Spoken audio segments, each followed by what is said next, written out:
Okay, Mike, here's what happened. I didn't change the time. I put out a video scheduled for 2:30. So at 30 minutes ago, a video dropped. So that's what that was, and that confused a couple of people. You're not the only one. It's the first time I tried dropping a video before a live stream, just because I'm sitting on so many clips and I'm just trying to get them out. But I'm not going to do it again before a live stream if it causes confusion. But I will say I wanted to test to see if I dropped the video before the live stream, would that get people more geared up for the live stream? And it seems like it worked, but not for reasons I think are like positive. I don't want to trick people to be here early, you know? So what's up, Nasef? How you doing? How you doing? We chill, we gonna have a little chill stream. My energy is low this week. Not as prepared as I usually am. So we're just gonna look at some stuff. Be very lax. Still trying to see if I can get access to my phone from the computer so that I can show you guys apps like Solo.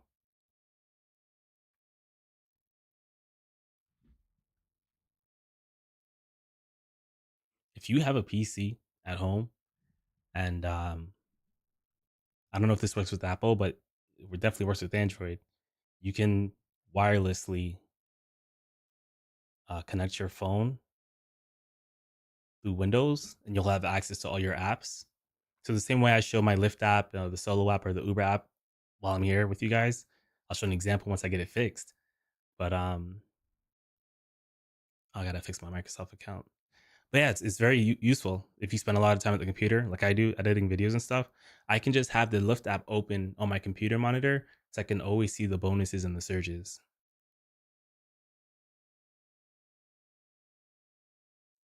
Trying to log into my account so that I can show you guys, but I might fail.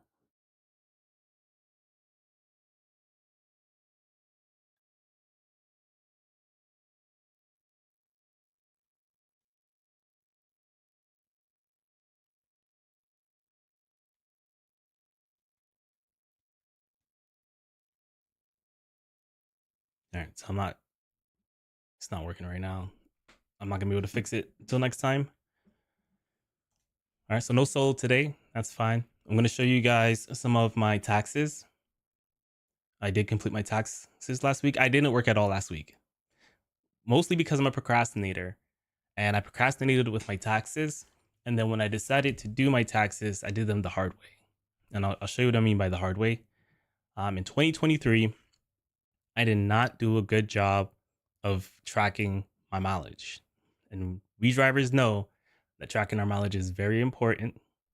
I do know that Uber and Lyft provides us with mileage summary, but I'm going to show you why you should not use that. If you use that, you are going to be losing money. I'm going to do my best to show you how much money I would have lost if I only trusted the mileage that Uber and Lyft think I need or think I did. Where do I want to start? Okay, so I have my spreadsheet. I made it this year, but I wanted to apply my driving from last year on it so that I could show it off, right? So I took the time and I reconstructed my mileage. I'm going to show you how I was able to reconstruct the mileage.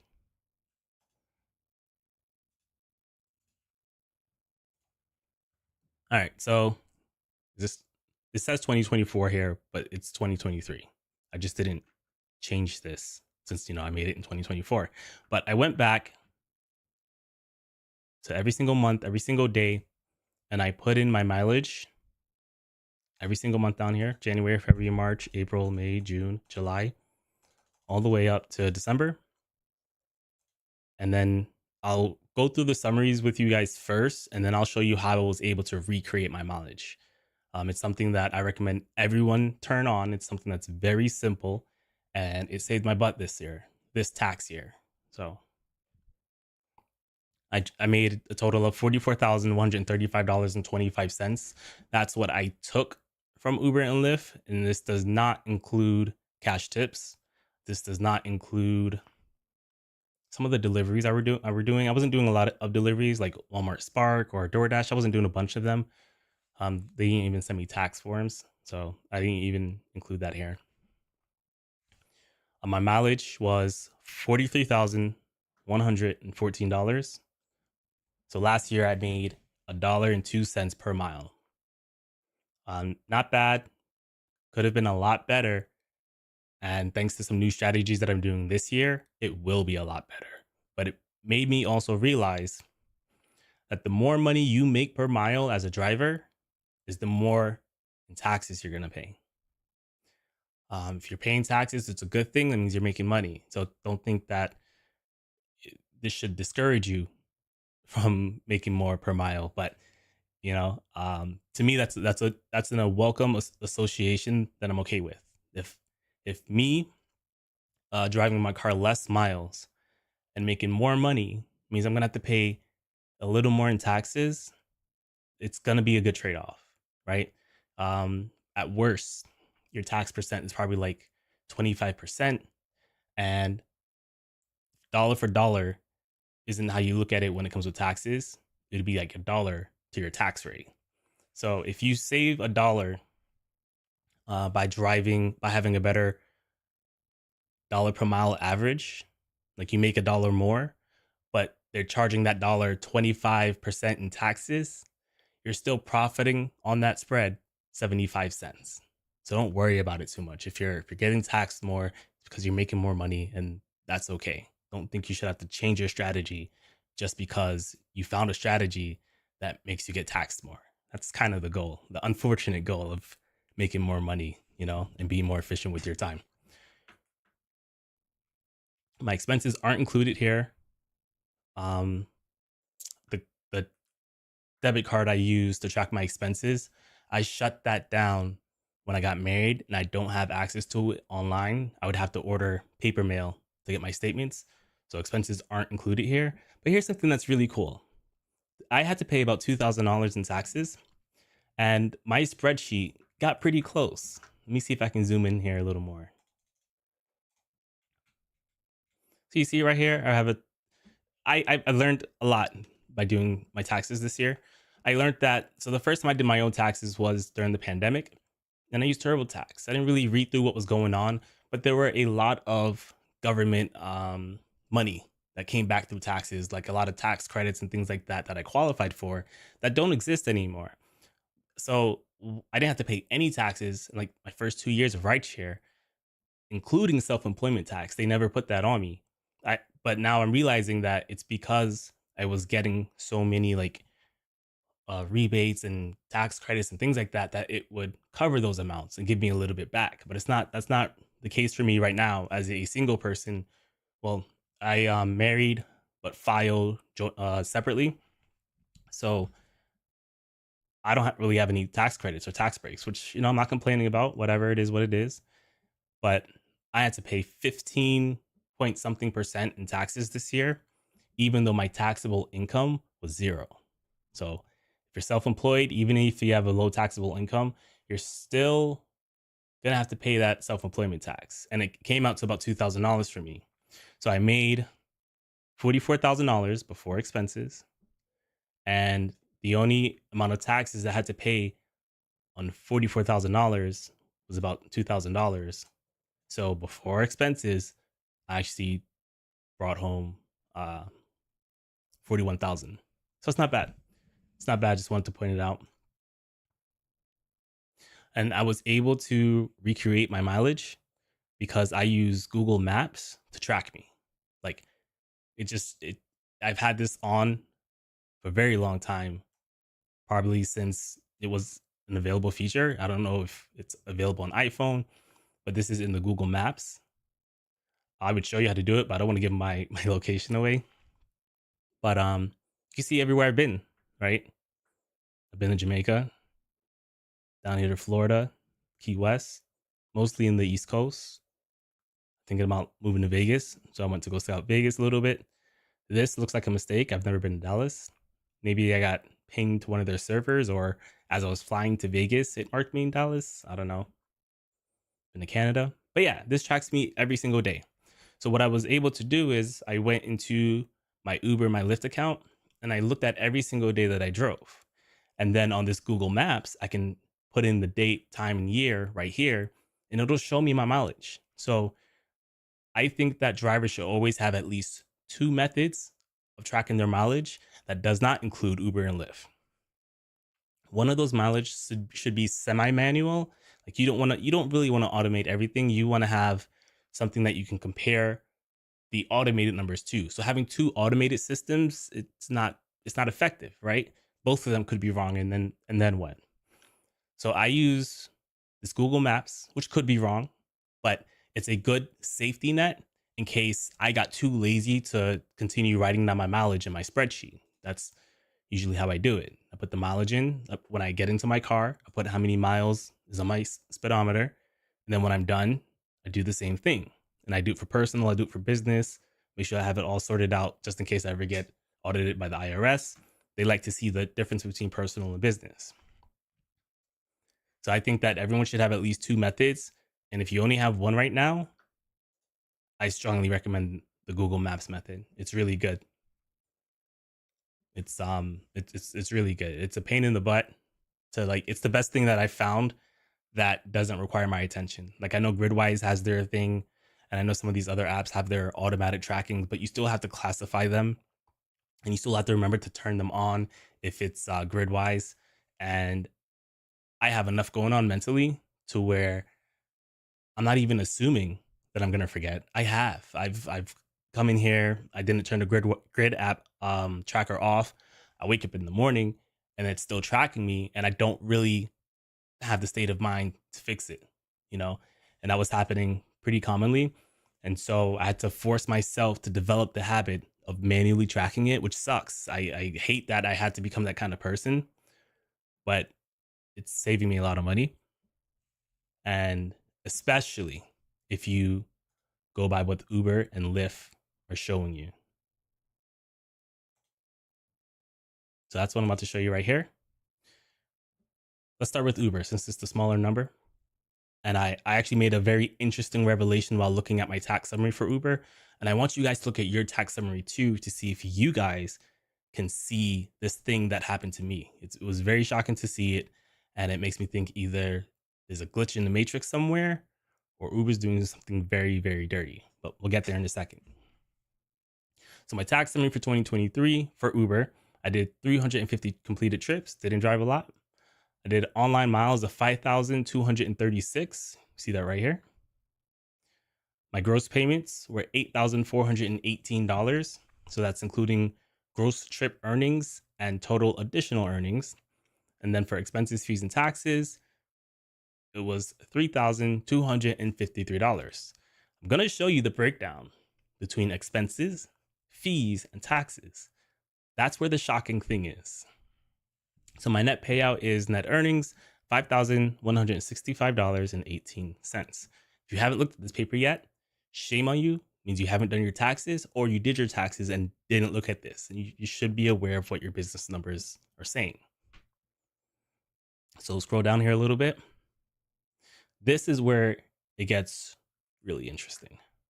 So on the second page, table 1, expenses, fees, and tax reimbursements, it has an itemized breakdown of what it means when they say expenses, fees, and reimbursements. If you go to the insurance line right here, this line, it says, let me zoom in for you guys so you guys know I'm not lying. Right? It says $1.23. This document that came from Uber is saying that Tristan Thomas paid $1.23 over the course of 350 rides for insurance. I'm not sure how that could be possible. If anyone who's watching this has any thoughts about how this is possible, I literally realized this right before I started the stream.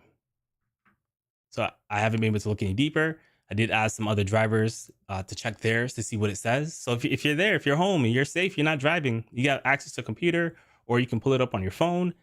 I want you guys to tell me how much you guys pay for insurance. I want to know if they didn't charge me a lot for insurance because I didn't drive a lot, but that would mean that they would be increasingly charging bulk of the insurance to the full-time drivers, even though like that it could be fair, but it would still suck. I don't think that would be that's not what I would prefer.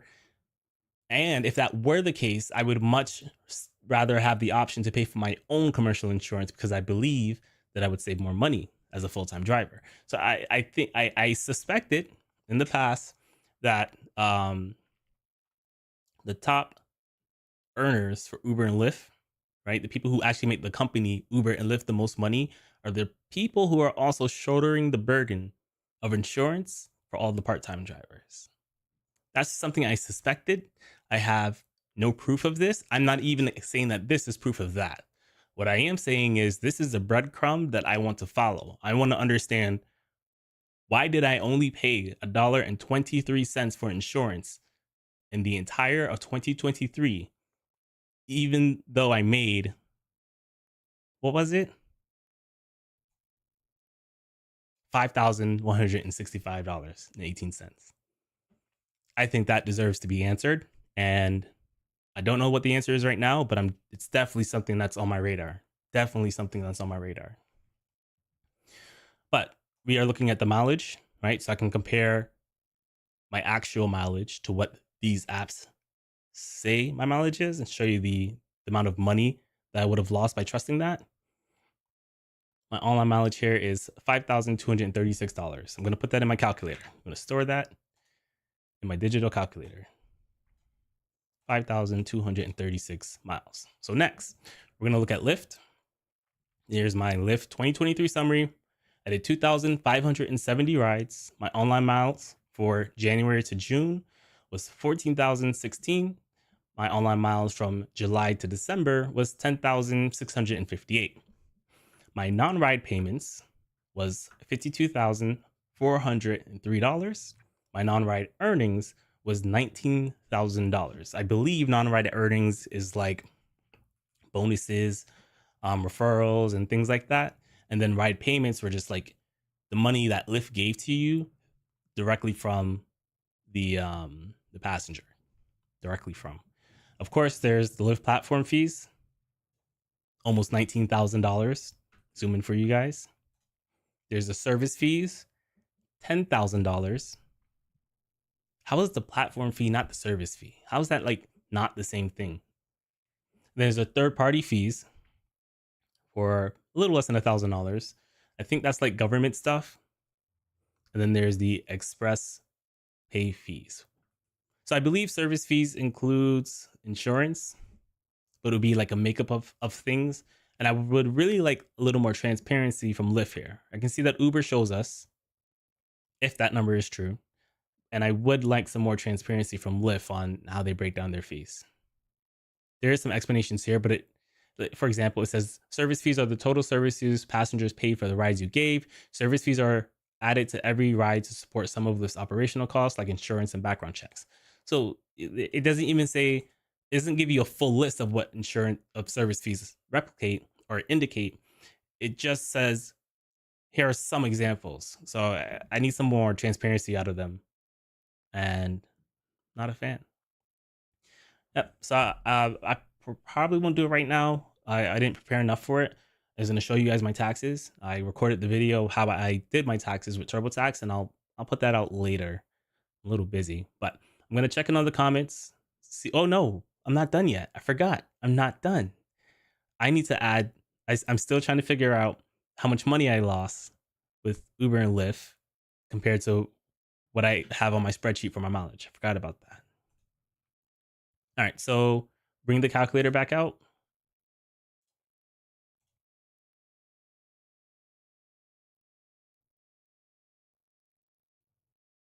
It disappeared. I hope I didn't close. Here it is. Okay. So 5,236 miles was what we have with Uber. Now we're going to add, we're just going to call it 14,000 plus the 10,615. All right, so according to Lyft and Uber, Tristan Thomas, drove 29,000 miles in 2023. Now, according to the data that I have pulled from my Google Maps and cross-referenced with the days that I worked and separate it between personal expenses and business expenses, I drove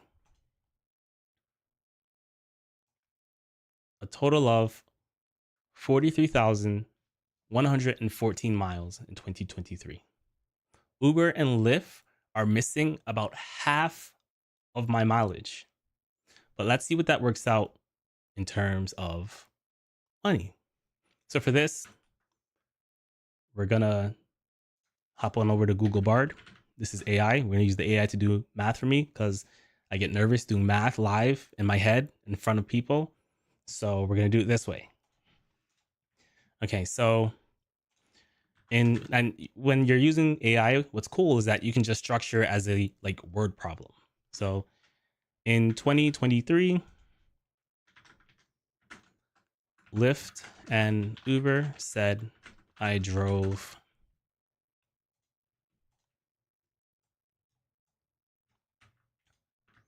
29,886 miles. My own calculations show I drove, head on over to the spreadsheet, which is right here. 43, we're just gonna call it 43,000 miles.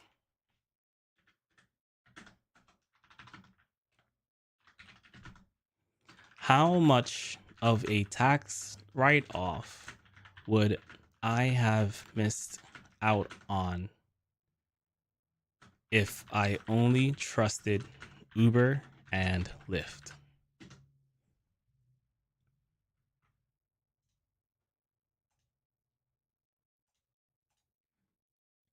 So it says you would have missed out on a significant tax write-off. Here's how to calculate. Don't want to know how to calculate. I just want the answer. Oh my God, it's not giving me the answer. Okay. Using the standard mileage deduction in 2023, give me the answer. I was so certain that my first prompt would have succeeded. Okay, so it says 2023 standard miles deduction was 65.5 cents per mile, and I missed 13,000 miles. So it does the math, and it says, therefore, you would have missed out on a potential tax write-off of $8,583 if you only trusted Lyft and Uber's reported mileage. That is a lot of money, but it's not the full story. A tax write-off is best seen by understanding your tax rate. So if my tax rate is 10%, then in terms of real money, I would have to pay 10% so if that says $8,583, I would only have to pay I would have to pay $858 in taxes because that's the tax rate. So it gets a little, that's just the broad version of it. There's more nuance to it, but that's a easy way to kind of think about taxes and tax write-offs. So I would have lost out on about $900 of real money if I trusted Uber and Lyft to do my mileage. Get yourself some mileage trackers. Get yourself at least two. One you don't have to worry about, and another that forces you to be in tune with what's going on in your business, like my spreadsheet tracker. You can currently get it on Patreon. It is available in pretty much every video I post. There's a link, but eventually I'm going to move it over to a website. But anyone who has supported through Patreon will forever get the Patreon price. So if I ever increase the price for other people, whoever has supported me from the beginning will continue to only pay the current price, which I think is $5, which is a steal. And that $5 isn't just for the spreadsheet. It's the only spreadsheet in there, but I'm working on other spreadsheets and I'm going to have that part of that process too. You guys will have access to all of that. So go over there. I'm going to jump in the comments, and then when we get back from the comments, we're going to talk about, close this, we're done here. We're going to talk about Minneapolis. There's still things that happen there. And, I don't think we're going to get away from it anytime soon. I'm going to be honest with you guys. I'm ready to talk about something else, the videos I make on Minneapolis don't do well. I get beat up for my stance, but I believe in my stance, and I'm gonna just keep pushing through and keep posting those videos and continue hoping that I'm wrong, and all the videos that I made show how much of an idiot I was, and that everything in Minneapolis is working out perfectly fine. That is what I hope. And then after that, we're gonna we're gonna break it up, right? Usually I'll just go news and then that'll end. I found a really good video that I want to watch with you guys. I have not watched it. I've just started watching it. It's called I Tested Weird Company Policies, but he tested Uber and Lyft weird company policies, and not corporate Uber and Lyft, like the weird policies that passenger and drivers have to commit to. So I think it's very relevant to the space. It is a little long, it's 23 minutes. So maybe we won't watch all of it, but I think that I want to react to this, and I'm going to react to it with you guys. I think you guys will appreciate this. It currently has 931,000 views. That's from a month ago. This guy has a lot of subscribers. His name is Jack Pembroke. So it must be pretty good, well produced. And the first 30 seconds was enough for me to know I need to pause this and share this with you guys. So I think you'll enjoy it. And then we're going to talk about food delivery. There's some very, very, very, very bad things happening in the food delivery space. People are getting taxed for gig work they've never done. I'm going to talk about that. And then just an article breaking down fees. If you've been here, you kind of know where that's going. And then a little more about food delivery. And then we have a couple here and there stories. And then I have some beef I want to share with you guys that comes from the Rideshare professor. Like I swear I didn't start it. I swear I did not start it. I was minding my own business, and then boom, it just happened. So I'm gonna check it in the comments.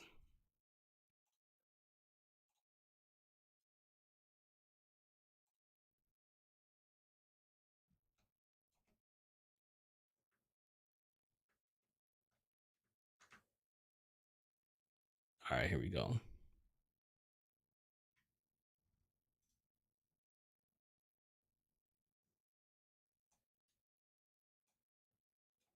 I know there's a comment up there and it's not showing it to me. Okay.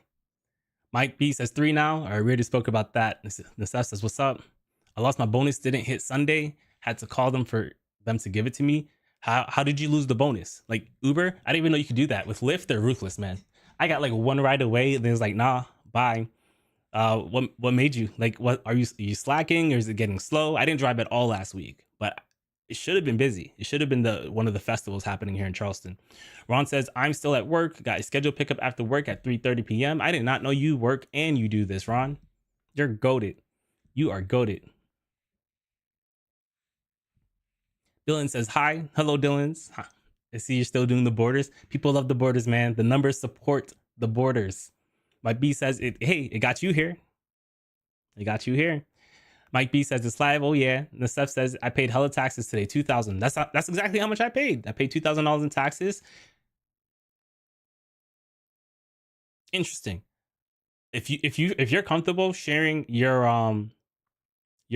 statements with me, I don't want like your tax statements, just your like summary statements. I'd be down to see them. That'd be cool.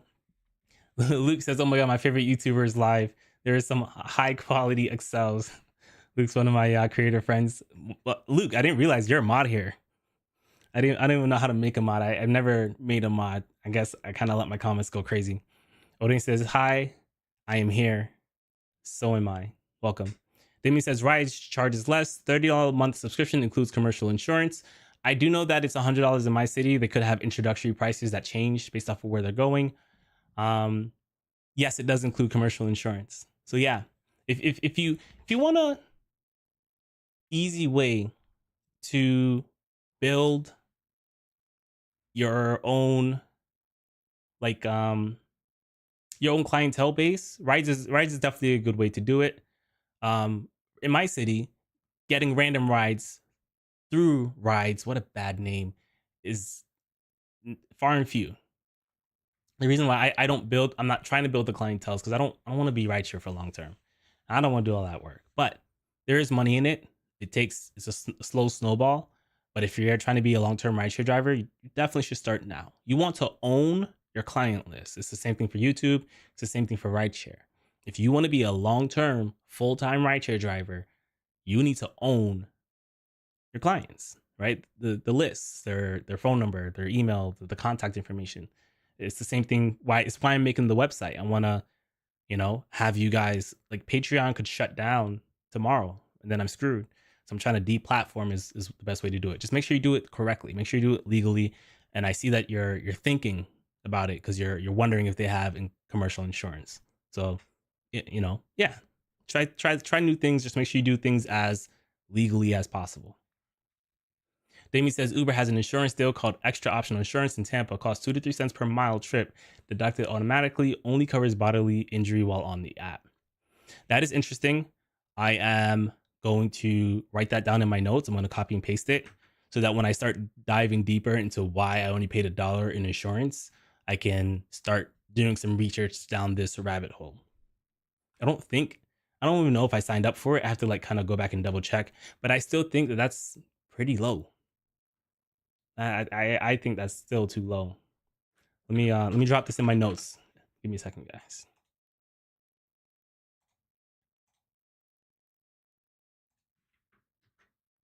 All right, noted. Melvin says, "Why will you trust Uber and Lyft to provide you proper tax information?" I understand you're not asking me, but not everyone is us.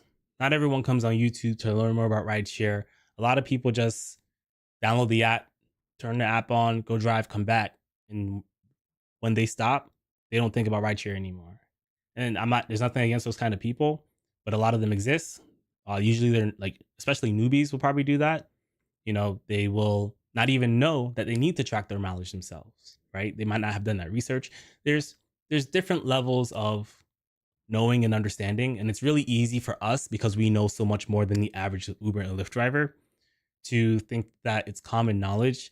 And I have to remind myself that it's not. Sometimes by talking with my wife about things that aren't in her wheelhouse, it reminds me and humbles me that I'm talking to her as if she should know some of these things about rideshare that she doesn't, right? And there's just different varying levels of that. So it happens.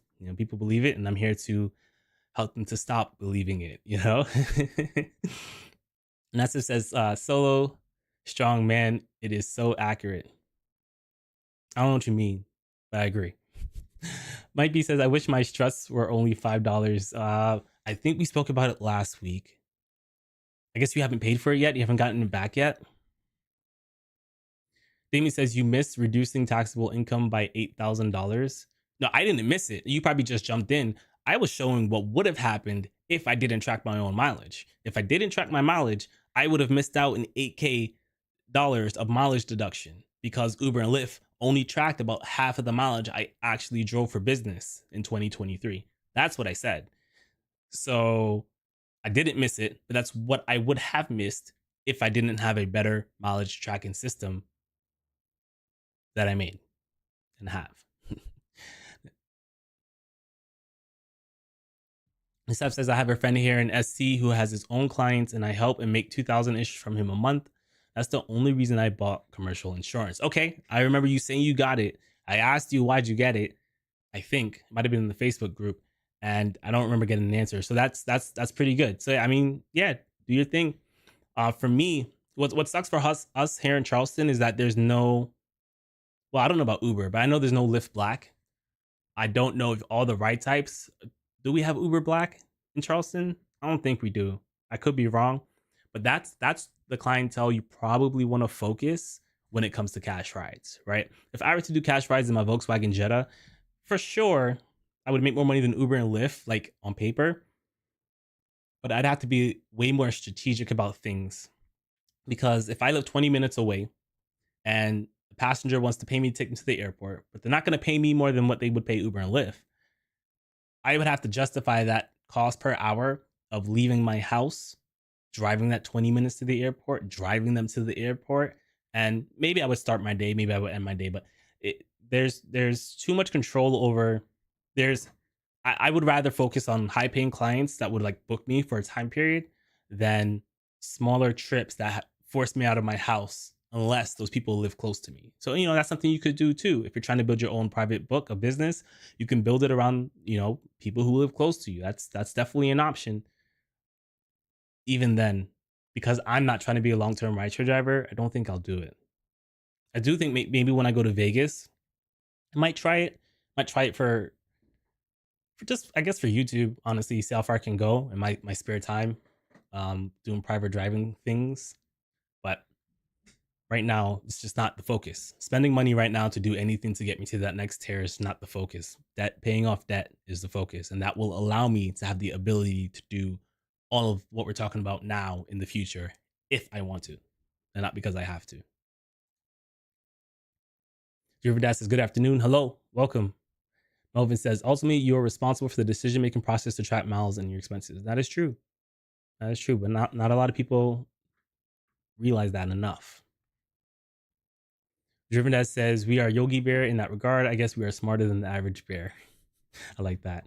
My B says, "I got my car back this morning. I got an appointment this afternoon at 5 for new front tires and a front end alignment. It's going to suck on the bank account, but it's going to feel good to drive a car is working, as long as it works." This F says, "Premiere.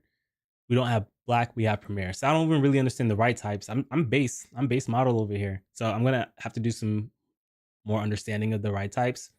And not just for our city. I want to understand, what are we missing and why are we missing it? Amy says $1.02 per mile is better than Lyft offered to MPLS of 89 cents per mile. The other number from Minneapolis State report is $1.20-ish a mile. Tristan, wouldn't you rather take $1.20 per mile rather than to do all this strategy stuff? My screen is frozen. Is the screen frozen for anyone else?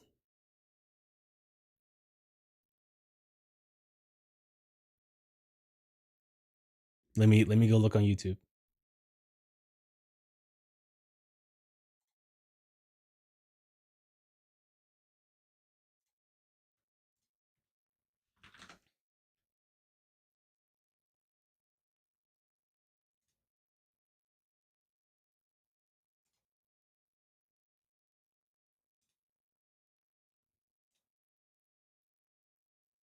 All right, yeah, we look good here. So I mean, I'll wait for you for a little because it's your question. It's a good question. I'm gonna answer it, and if you can't see it now, you're gonna have to watch the replay.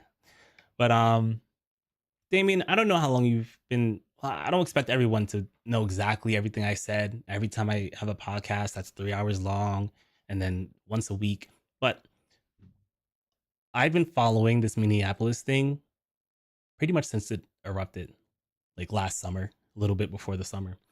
And I was making podcast videos when there were options, right? In fact, let's dig down this. I like where this is going. I wasn't going to bring this up, but this I have a really good answer for this, and it just fits. The story just fits with something that I've done recently. I posted to Reddit. I went to the Minneapolis Reddit, right? For those of you who don't know what Reddit is a platform where people go. It's like the town hall of topics, right? So there are Uber Reddits, there are Lyft Reddits. There's pretty much Reddit for everything, right? And at the top right here, as I just come to this page, this is the Minneapolis Reddit, where people talk about things relating to Minneapolis. And so what I did is I went in there and I created a post. The post for exactly, this is it. I haven't looked at the comments in a while because these people tearing me up. So see if I can zoom in here. So here's the post, right? And I'll just read it. I said, using math to see how much drivers would earn after May 1st, using the Transportation Network Company Drivers Earnings Analysis and Pay Standard, which uses over 18 million trips as its data source, I ran estimates showing how much a driver would make in Minneapolis.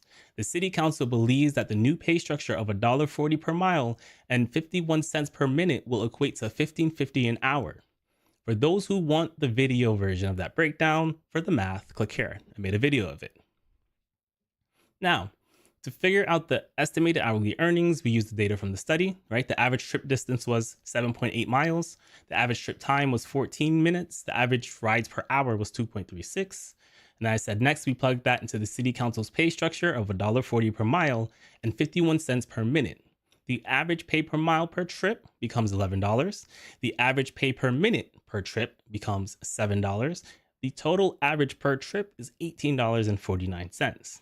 Now, the last step is to use the total average per trip of $18.49 and multiply that by the average rides per hour of 2.36. That gives us a minimum of $43.64 per hour before expenses, before taxes. And then I put some important notes here for those who are reading because I knew the kind of feedback I was going to get pretty quickly. So I said important notes. This post isn't meant to justify a driver's worth. Right? This is me telling you guys who are now watching and will watch. I bet there will be people in the comments like intentionally misinterpreting what I'm saying, despite the fact that I just said that this post is not meant to justify a driver's worth. Its primary focus is to illustrate an inconsistency in the city council's minimum pay standard. Right? People were they ignored this in the comments of this post. But number two, it's important to note that this number does not include expenses or taxes. As a rideshare driver myself, I know that drivers don't pay a lot in taxes because of the 67 cents per mile write-off that drivers get. Should taxes and expenses be added, it wouldn't take the number from $43.64 to $15.50. That would make rideshare grossly unprofitable. That would mean anyone who makes less than $30 an hour gross is making $0 after expenses and taxes. That's what that would have to mean for that to be true. It's not. So number three is just me sharing my opinion. Drivers need a pay increase, but increasing pay haphazardly is dangerous for everyone in Minneapolis.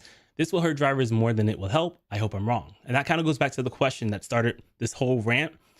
I knew about the three options before the council picked an option. There was an option A, there's an option B, and there was an option C. And I'm going to show it to you because someone else posted it in this thread, which is how we got on this trail. But number 4 says, due to the laws of supply and demand, the trips per hour will be impacted once the pay is increased. For example, if prices go up and fewer people use rideshare, the number of rides per hour will fall.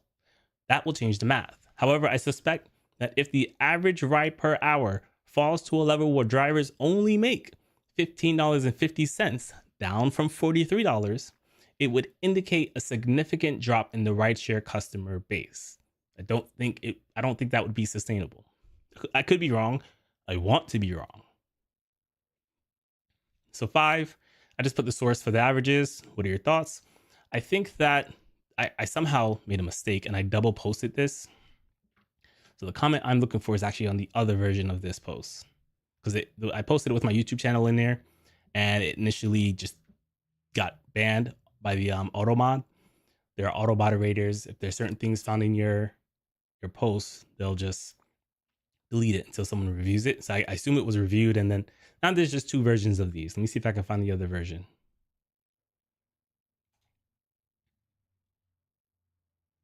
This is not the other version. All right, hold on, give me a second.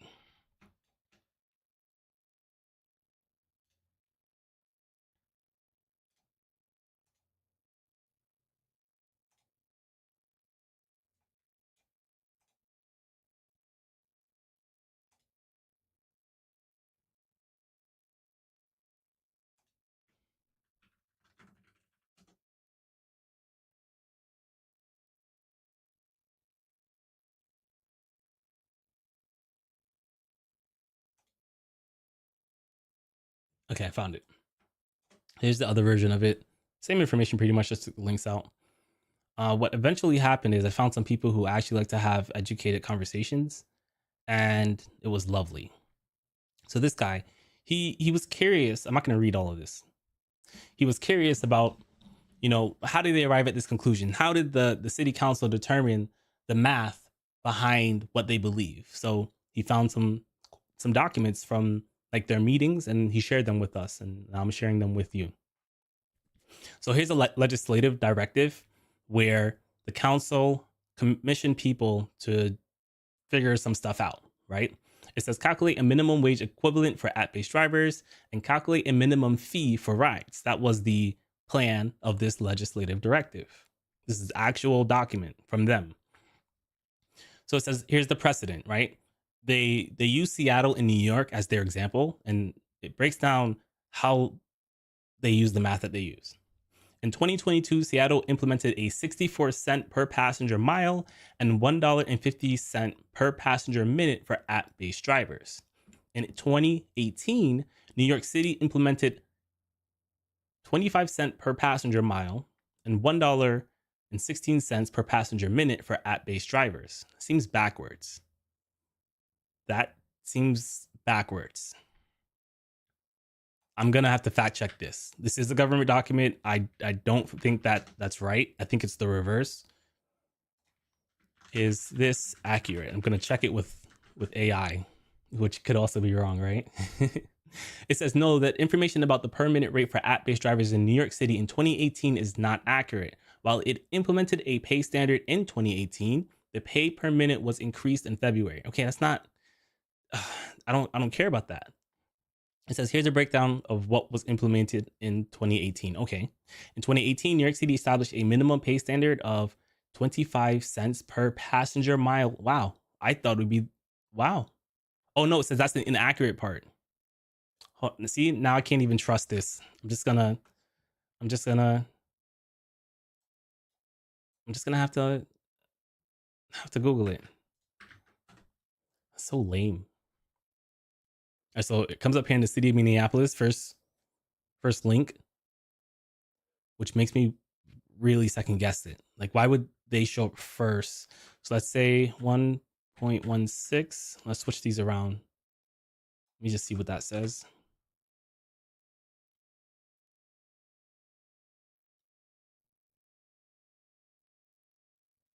All right, whatever. I'm gonna have to shelf that and double check, but that number doesn't seem right, but we're gonna continue.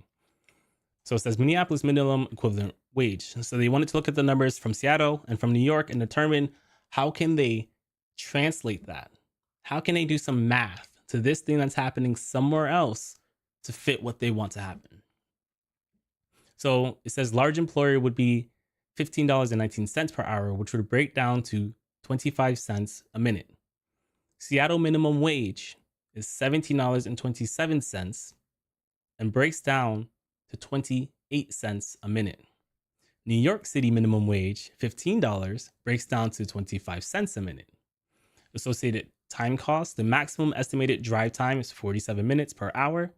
Based on this, a driver may only average 2 or 3 trips per hour, which in my math, I said they average 2.36. That's the specific number. Minneapolis minimum equivalent. A recommended 25 cent per passenger platform minute for all passenger platform time for that trip, and $1.40 per passenger platform mile for all passenger platform miles driven on that trip would provide a minimum equivalent for app-based rideshare drivers. I don't know how they arrived here. It seems like they showed some examples of things and then they just did math behind like concealed doors and just arrived here.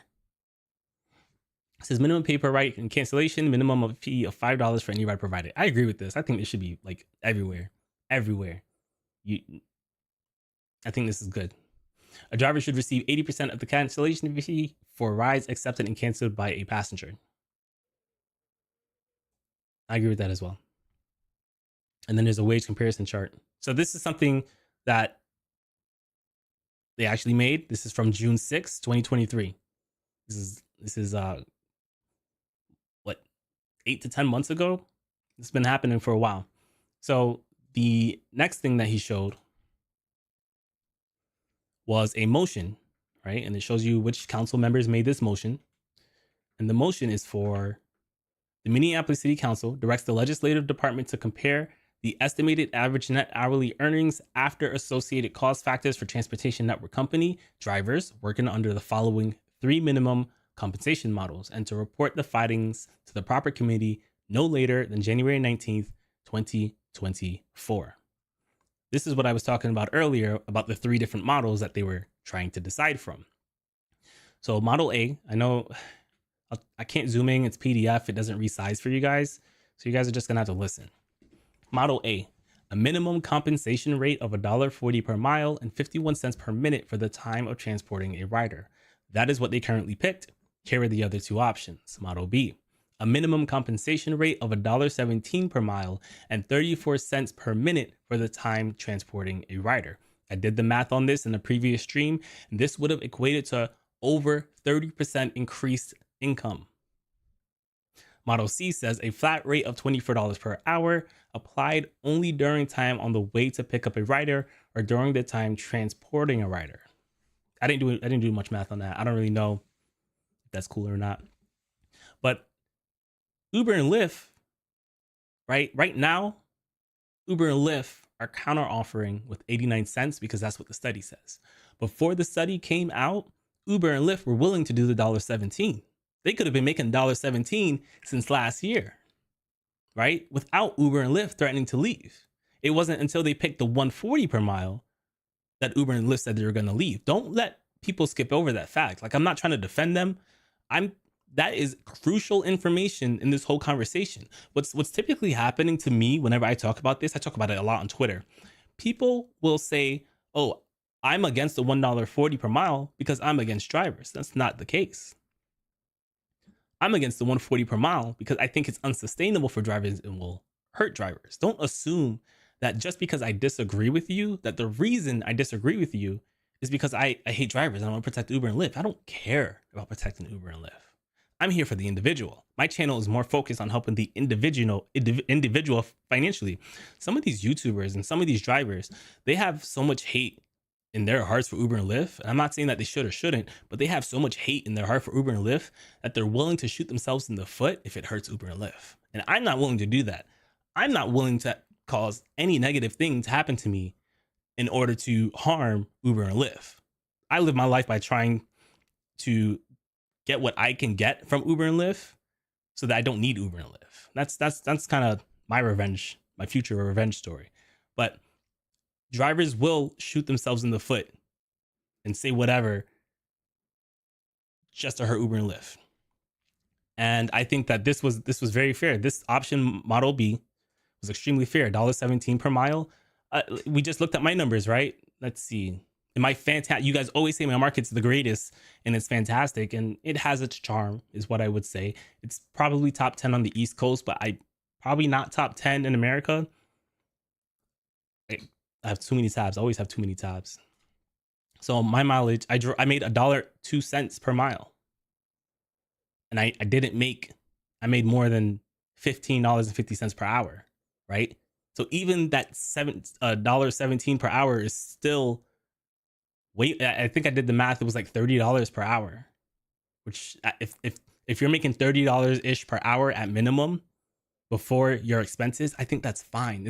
We're not saying that this number is supposed to be the most you could possibly make. Guys, we're talking about the minimum amount that they would make. And when I did my math, as I showed you before, that minimum amount was like $43 before expenses and taxes. You guys don't have $30 of expenses and taxes, right? I showed you mine. We know it's not that high. And if it is that high, you're doing a very poor job of running your business, or you're very unlucky with your car. It's one of those two things. So those are the three models, right? So you're starting to understand, how did we get here, right? There's a whole story. And I sometimes I think about making a deep dive that launches on May 1st, but I just don't have the time. I don't. But this has been going on for a while. This is, it's getting a lot of media attention now, but I've been talking about this for months now. Ever since I started my podcast, I've been talking about this. And then they have follow-ups here. I don't think the follow-ups are important. It breaks down the models again right here.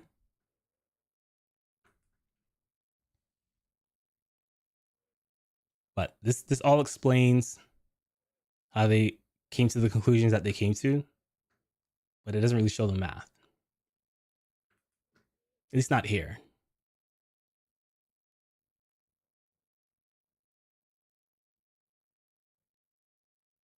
Seems like a very organized government. Despite the fact that I don't agree with them, they seem to be very organized over there. All right, I'll be back in the comments.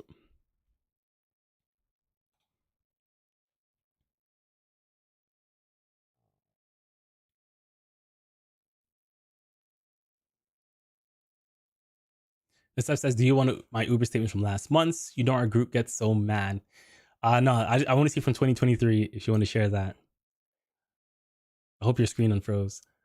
The Driven Dad says, if you did 1099 in 2020 and 2021, if you're like me, I'm getting a 16K self-employed tax credit back from amending those returns. Nice. I got those when it happened, but you also have a lot of kids. Like I know exactly which one you're talking about, and you have like every person in your household is a multiplier, you know?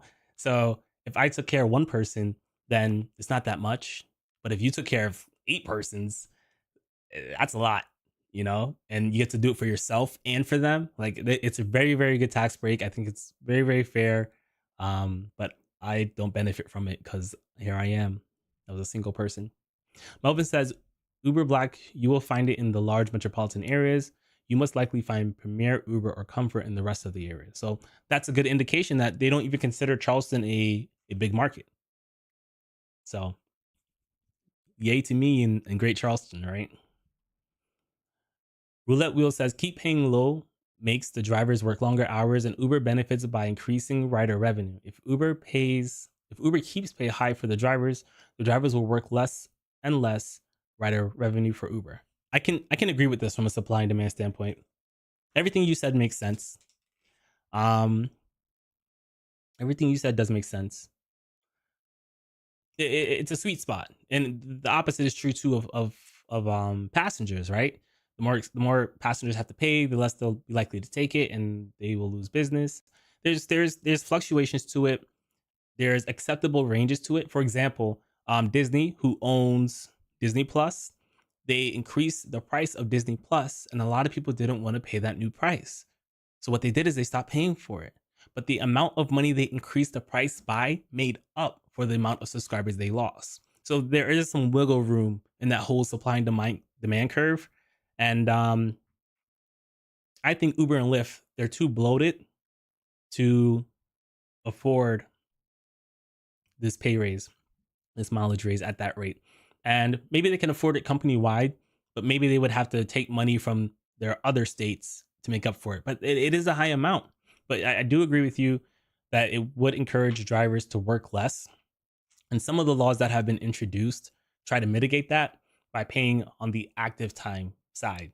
I do suspect that a lot of drivers miss out on a lot of money because they're declining a lot of rides.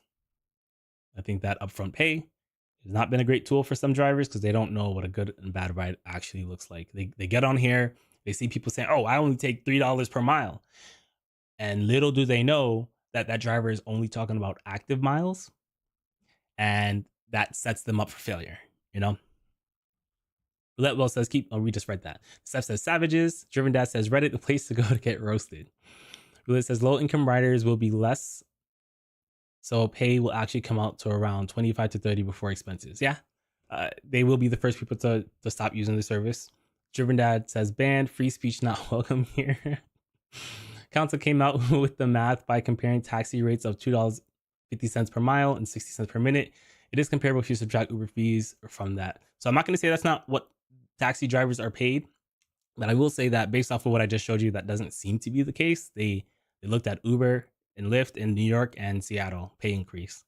But if you have a lead for me to go and research, in fact, I will just copy paste this so that I can go and research it on my own time to see if that's something I should be paying attention to. Melvin says, I'm sick and tired of polarized world. You can't have a civilized conversation without being hammered. That is the truth, but I appreciate those who are able to have discussions. You know, and it happened on Twitter. I found a good group of rideshare people who like to just, you know, talk, be civil. Well, not necessarily civil, but just not attack the person, right? Like B says, I say in New York, you would want the time more than mileage. That's a good point. Actually, that's a really good point because it makes you 10 minutes to go 1 mile. Yeah. Actually, yeah. I respect that. That's a good insight. I used to live there and I should have thought about that. The Driven Dad says Google search engine is like YouTube's. It's curated by AI so that you see what Google thinks you should see versus what you're really looking for. That is a good point. I need to use incognito more often.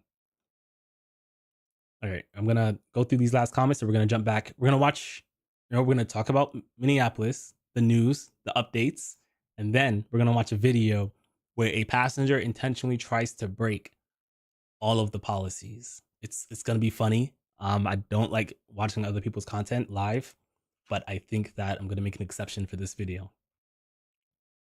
Melvin says Uber and Lyft will never agree even to $1.17 per mile, unfortunately, because they will know every other city will try to get higher earnings. I don't agree with you because they already said that they would.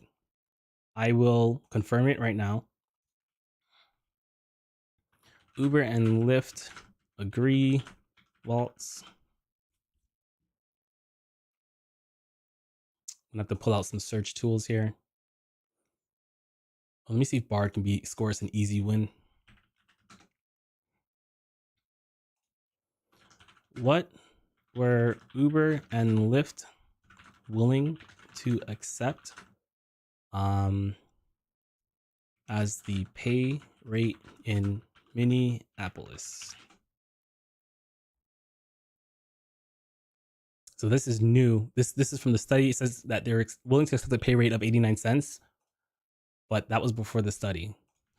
What were they willing to accept before the study came out?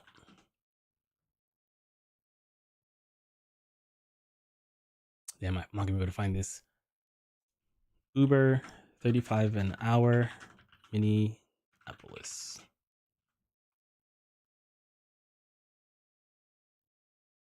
Okay, said Uber. Let's quickly look through this. So it says Uber said it supported a statewide guarantee of $35 an hour minimum earnings for the state's roughly 7,300 drivers, but that's not per mile. Let's see if we can find that. I know that at least the mayor, here we go. At a news conference Wednesday, Frey said that the proposal of $1.20 per mile and 35 cents per minute would double driver pay and was accessible to the companies. He said he would have signed an ordinance last year if it had come to him with lower pay rates. I'm going to read it again because I'm actually I need to start saving things like this, like a clipboard, because these are things that I say very often, but to go and always find proof for people. Hold on, guys. I got to start taking notes. So I'm going to read it again. It says, at a news conference on Wednesday, Fry, I keep saying Frey, start over. At a news conference on Wednesday, Fry said his proposal of $1.20 per mile and 35 cents per minute would double driver pay and was acceptable to the companies. He said he would have signed an ordinance last year in 2023 if it had come to him with lower pay rates. And he already says it was acceptable to the companies. So, I obviously don't agree with you that they would never do this. I've been following this long enough to know that they were willing. Everyone. So, guys, I can't make this clear enough. Everyone involved in this, all the big people, the governments, Uber and Lyft, the governor, the mayor, the city council, the drivers, all of them agree that there needs to be a pay increase. I agree with that. I do. The disagreement isn't about the pay increase. The disagreement is about how much. So even Uber and Lyft were willing to go up on the pay, but the driver said they didn't want to do the $1.17. They wanted to do the $1.40, and that's what they did. That's what the council voted on. Right now, I don't know how much power is in the driver advocacy group versus the council. I don't know if the driver advocacy was like, yeah, we'll do it, and then the council was like, let's push much harder. I don't know how those backdoor conversations went, but I didn't even make $1.20 last year at maximum. And I'm not saying what I make should be the indication of what other people should make. It's just a comparison. That's I made what $1.07, and that's not great. But I could have done better. I'm not gonna say it's not great. I could have done better. The average driver makes like 80 something cents per mile according to Gridwise. Like Frey just said, that's double what the study found that they were making currently. Double. Guys, they're doubling what they were making on average at minimum. Right? I feel like what's really getting lost in this conversation is that we've been comparing averages this entire time, but they're going to turn their average into the minimum, right? If the study found that drivers make 89 cents on average, what they're doing now is doubling that at minimum, right? When you have an average, you're gonna have people who float down here, and you're gonna have people who float up here. Well, what they're doing is they're taking this average and bringing it up. So the people who float down here, it's the minimum. The average is gonna become the minimum. Like, does that make sense? I hope that makes sense. I hope that makes sense. It's a big change, and you can't make a change this big, or you shouldn't make a change this big. What I really liked about how New York did it was they did it over time. They said, all right, this is what we're going to increase it to overall, and this is the frequency we're going to increase it until we get there. I think that is so smart for a government body to do, and I think that's what they should have at least tried to do here. I'm really worried for drivers that live there. I'm really worried that the alternative won't be up and going quickly enough. I'm worried that they're gonna experience the winter slowdown. Winter was really, really, really, really rough everywhere, except places that had like huge snowstorms that could bank off of that, sure. But most drivers complained a lot this last winter, more than the winter before. And I'm expecting every winter to be worse, right? It's not a matter of, yeah, they're gonna get paid, but if demand just isn't there for the winter, and it's in the middle of these brand new companies trying to ramp up, which is gonna take time, it's gonna suck, right? And I hope I'm wrong. I'm Debbie Downer right now. I hope I'm wrong, but I'd rather assume I'm right and give advice based off of that perspective, because drivers need to be hoarding the cash right now. I'd be saving every dollar. I'd be working as much as I could, because you really do not know what will happen May 1st, right? The council is going to be, we'll get to the council stuff. It's been an hour and I haven't even touched the news, and we got some stuff we want to go through. So we're already talking about Minneapolis. We're going to do some updates, right? So the things that happen with Minneapolis, it moves so fast that I have to do a weekly update. I wish I could stop talking about this stuff, but it's important. It really is. So here's the first story. It says, what does the average Uber and Lyft driver make? State report has an answer.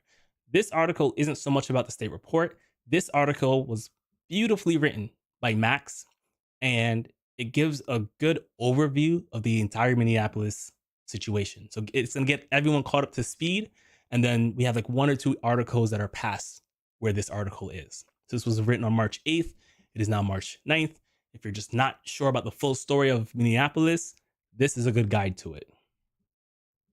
A first of its kind analyst for more than 18 million trips taken on Uber and Lyft in Minnesota in 2022 shows most drivers in the Twin Cities metro earned $53 an hour on average for the time they spent transporting riders.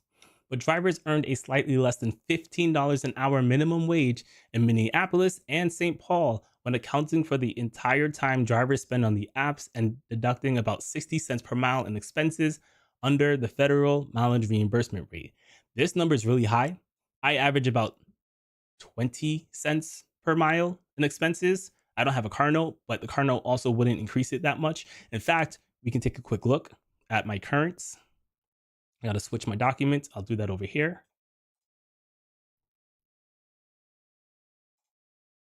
All right, so here's my personal rideshare tracker for 2024. That's not what I was trying to drag over there. Not that either. Guys, I have too many tabs. Too many. All right, let me get myself situated. Okay, here we go. Okay, so March, last complete month. You can see my expense per mile right here. So my per mile expense so far is 27 cents. And that includes me having to buy new tires. And I put in a fake car payment here because I was using this as an example somewhere else. This is what my expense per mile ratio would be with a car payment, but I paid off my car in December. So this is fake. This doesn't even exist. Let's delete this. And it's gone. And that drops my per mile expense down to 21 cents. Now, imagine I didn't have to get the tires. 13 cents, right? Of course, you're going to have costs, big costs eventually associated month to month. Like you might have to replace your struts. That happens when larger people get into your car. It happens. But to have expenses that are 3 times this amount is what the study is saying, right? And this is the same study I've been quoting, right? I don't agree with their expenses. It seems really high, 60 cents per mile. I mean, if you're making 80 cents per mile, like the average driver is, that means you're only earning 20 cents per mile. And if that's the case, just stop doing rideshare. That is not a good figure. It says the study's findings may not resolve the debate at both the state capitol and Minneapolis City Hall. However, where advocates for drivers and Uber and Lyft have been engaged for a furious conflict for more than a year on minimum pay rates. More than a year. This is not new, guys. It's been happening. It's just getting big. Drivers will have been pushing for higher rates than those offered in the report, while the companies sharply criticized it, calling the report nonsensical. The analysis, the largest ever conducted, was done by two economics on behalf of the State Department of Labor and Industry after Governor Tim Walz vetoed a bill setting minimum pay rates for Uber and Lyft drivers. He also ordered a study and a task force to make recommendations to lawmakers this year. The task force adjourned without making a recommendation on minimum pay, in part because of the missing analysis, which eventually comes. The report should inform State Senator Omar Fattah of Minneapolis and Rep. Hoden Hassan of Minneapolis, who authored the bill last year and reintroduced a version on Thursday, though they left the minimum pay rates blank. That's weird. That's weird. The report's authors estimate drivers would earn at least 49 cents The report's authors estimate drivers would have to earn at least 49 cents per minute and 89 cents per mile transporting riders in order to earn the city of Minneapolis minimum wage of $15.57 an hour and pay for expenses like purchasing a vehicle and insurance. If that were the minimum pay rate, drivers would see their earnings rise by 10%. So that is an admission, according to this study, that up until now, based off of these large expenses everyone has, the average driver was making 10% less than the minimum wage. It's not a good look for Minneapolis, not a good look for Uber, not a good look for Lyft, which is why I double back to the idea that everyone supported an increase in wages, including Uber and Lyft, including the mayor, including the governor, including the drivers. Everyone wanted it. They're all just disagreeing about how much. So, I want you to carry this with you. When you're hearing other YouTubers and commenters saying that these people just don't want to pay more, you should challenge them. You should say, hey, is it that they don't want to pay more, or is it that they don't want to pay that rate? But whatever. We're not gonna get too much into it. We're gonna keep moving forward. The report authors calculated a higher per rate of $1.20 in the metro to cover not just the bare minimum cost of working on the platforms, but also the cost of benefits afforded regular employees like sick leave, paid leave, health insurance, retirement savings, and unemployment insurance.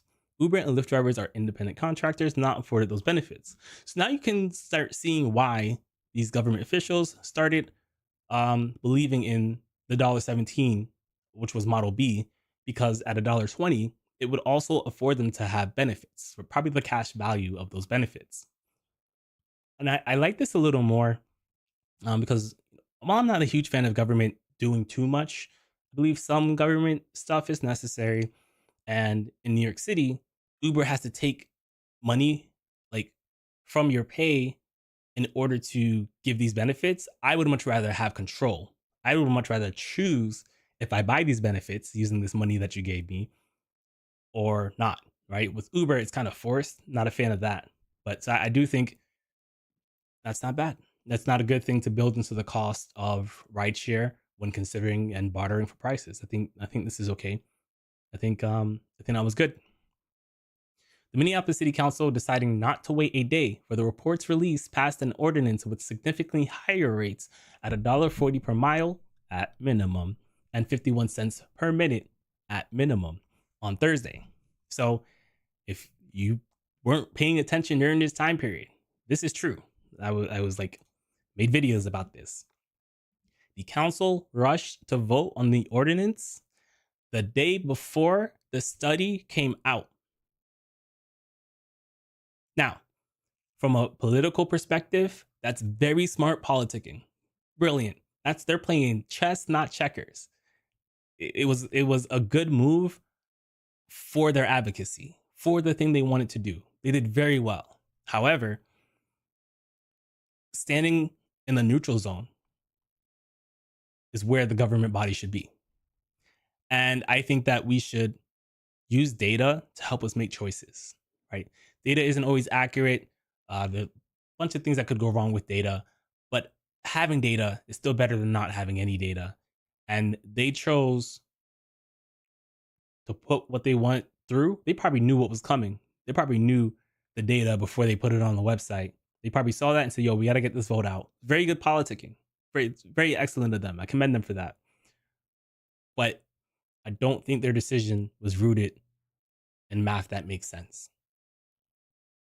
So Mayor Jacob Frey vetoed the measure on Friday, as he did once before, saying he supported a minimum wage for drivers, but one that ensured the platform stayed in the city. The council, with a larger progressive majority, passed the ordinance with a veto-proof majority. So what happens is the ordinance passed, the mayor vetoed it, and then it goes back to the council, and then the council has the final say. I think it's a very good checks and balance system. I don't want to get too deep into it, but the governor is trying to take that power away from them, and I don't think that's fair, even though I don't agree with the outcome. The report, so they're also like planning to meet Thursday. Today's Tuesday. So they're going to meet Thursday for one last time. This wasn't like part of the plan. One of the council must have said, hey, I want to create a motion for us to come back and talk about this one more time. And this is what we're going to see is going to happen on Thursday. So the report authors, James of the New School and Michael of the University of California, advised the policymakers consider the potential for demand to sink, and with its driver earnings, it costs rise significantly. If the companies raise fares, passenger demand for rides might fall enough to lower the aggregate earnings of drivers. But the companies are unlikely to raise prices to levels that would significantly reduce customer demand and commissions. So this is my first time seeing this. This is a statement from the people who created this study, right? These are professors in the field of doing the thing that they do that got them the answers that they got. And they are saying that, one, if the companies raise fares, passenger demand for rides might fall enough to lower the earnings of drivers.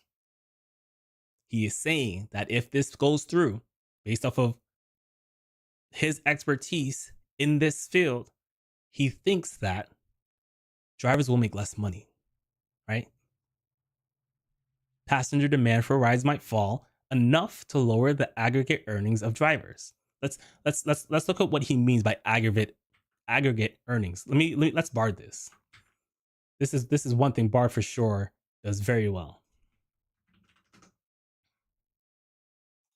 So I'm gonna say simplify this for me.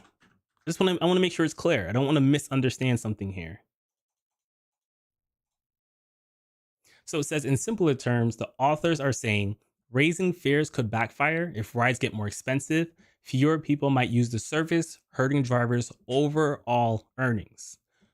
Number two, companies won't go overboard. The ride-hailing companies likely won't raise prices so much that they scare away a lot of customers, since that would hurt their own profits, which is why they're choosing to leave instead of sucking it up. And then it says it's a balancing act. The companies want to find a fare that makes them money without hurting driver earnings too. Now, I will say, just because these are Uber and Lyft's issues doesn't mean they will be the same issues as new companies that step up. Uber and Lyft have a really high overhead. They're just large companies. They probably pay a lot of money for insurance, customer service, and what have you. Some of these smaller companies, they can be more nimble because they don't have that overhead. So if there's going to be any like success here, right? Any success that is to come from this, it's going to come from a company that is able to pay the rates that are set, and companies that don't have a lot of overhead. That's a very slim chance of success here. There are some options that are popping up. We'll talk a little bit about them. And I'm rooting for it. I hope that this works, right? If something can come in here that gives drivers better pay and gives them an option outside of Uber and Lyft, and they can see that it's working and that model can be brought to other cities, I support that.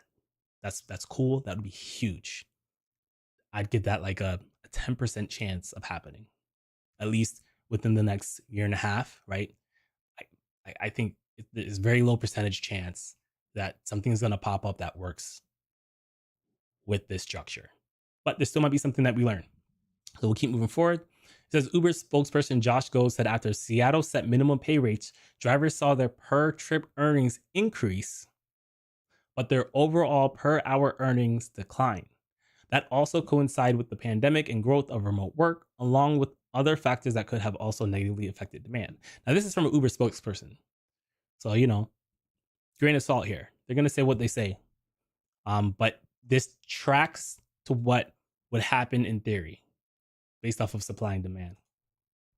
It says, and the Twin Cities Metro riders, which account for 95% of the state's trips, will be even more sensitive to price increases, a Lyft executive warned in a letter to the Minneapolis City Council.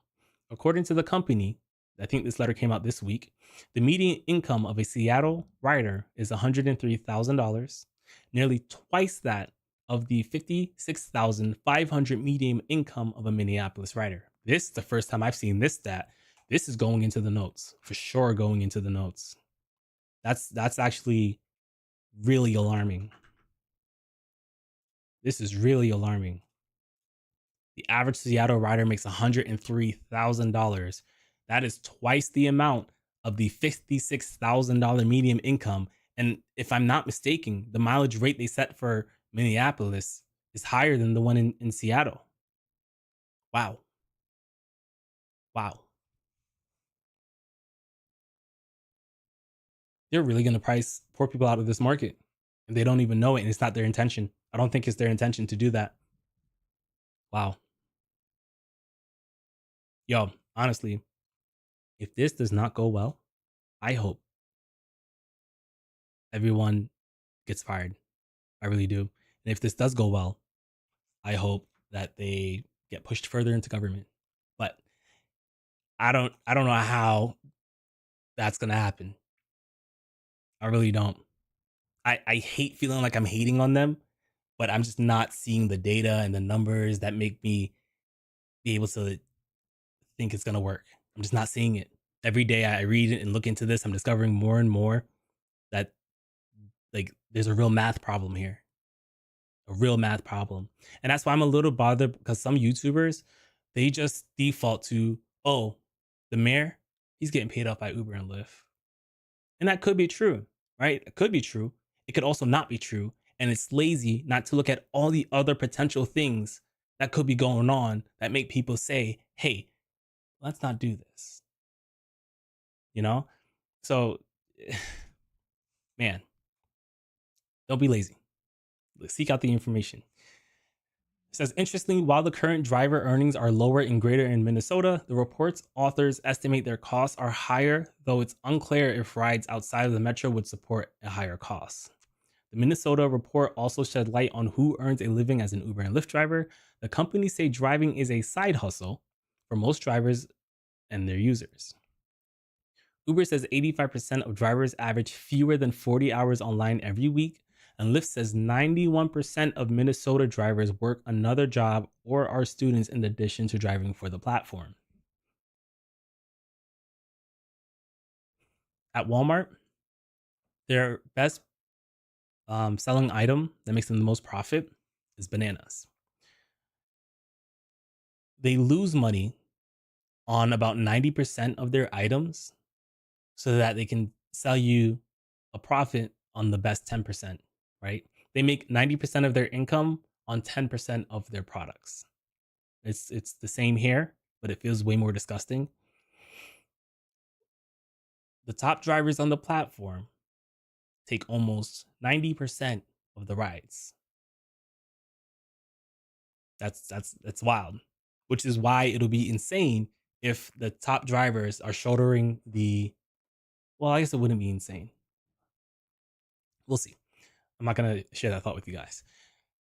All right, so it says that may be true, but the state's analysis found that a committed group of drivers provides the majority of rides and are more likely to rely on the platforms for their primary source of income. A third of drivers provided 69% of all rides on the platform. So 33% of all drivers provided about 70% of all rides on the platform. It says the state also conducted a survey of 1,827 Minnesota Uber and Lyft drivers. Most are male immigrants, predominantly Black, and disproportionately reliant on public assistance. Uber and Lyft criticized the study's calculations of expenses. I criticize it too. I want to talk a little bit about this. I think that it's okay to find a study that has things that you agree with and things that you don't agree with. I feel like just because I'm using this study doesn't mean I agree with all of it. There might be some methodology that seems accurate here, but seems inaccurate over here. But you have to make sure you collaborate that, right? If you think something is wrong, you need to do the research to figure out why it's wrong, to disprove it, and to make a comparison. And I do think that this 68 cents is wrong. I need to make a video where I do a deeper dive, proving it with facts, right? So I will say I haven't done that yet, but it is my goal to do so.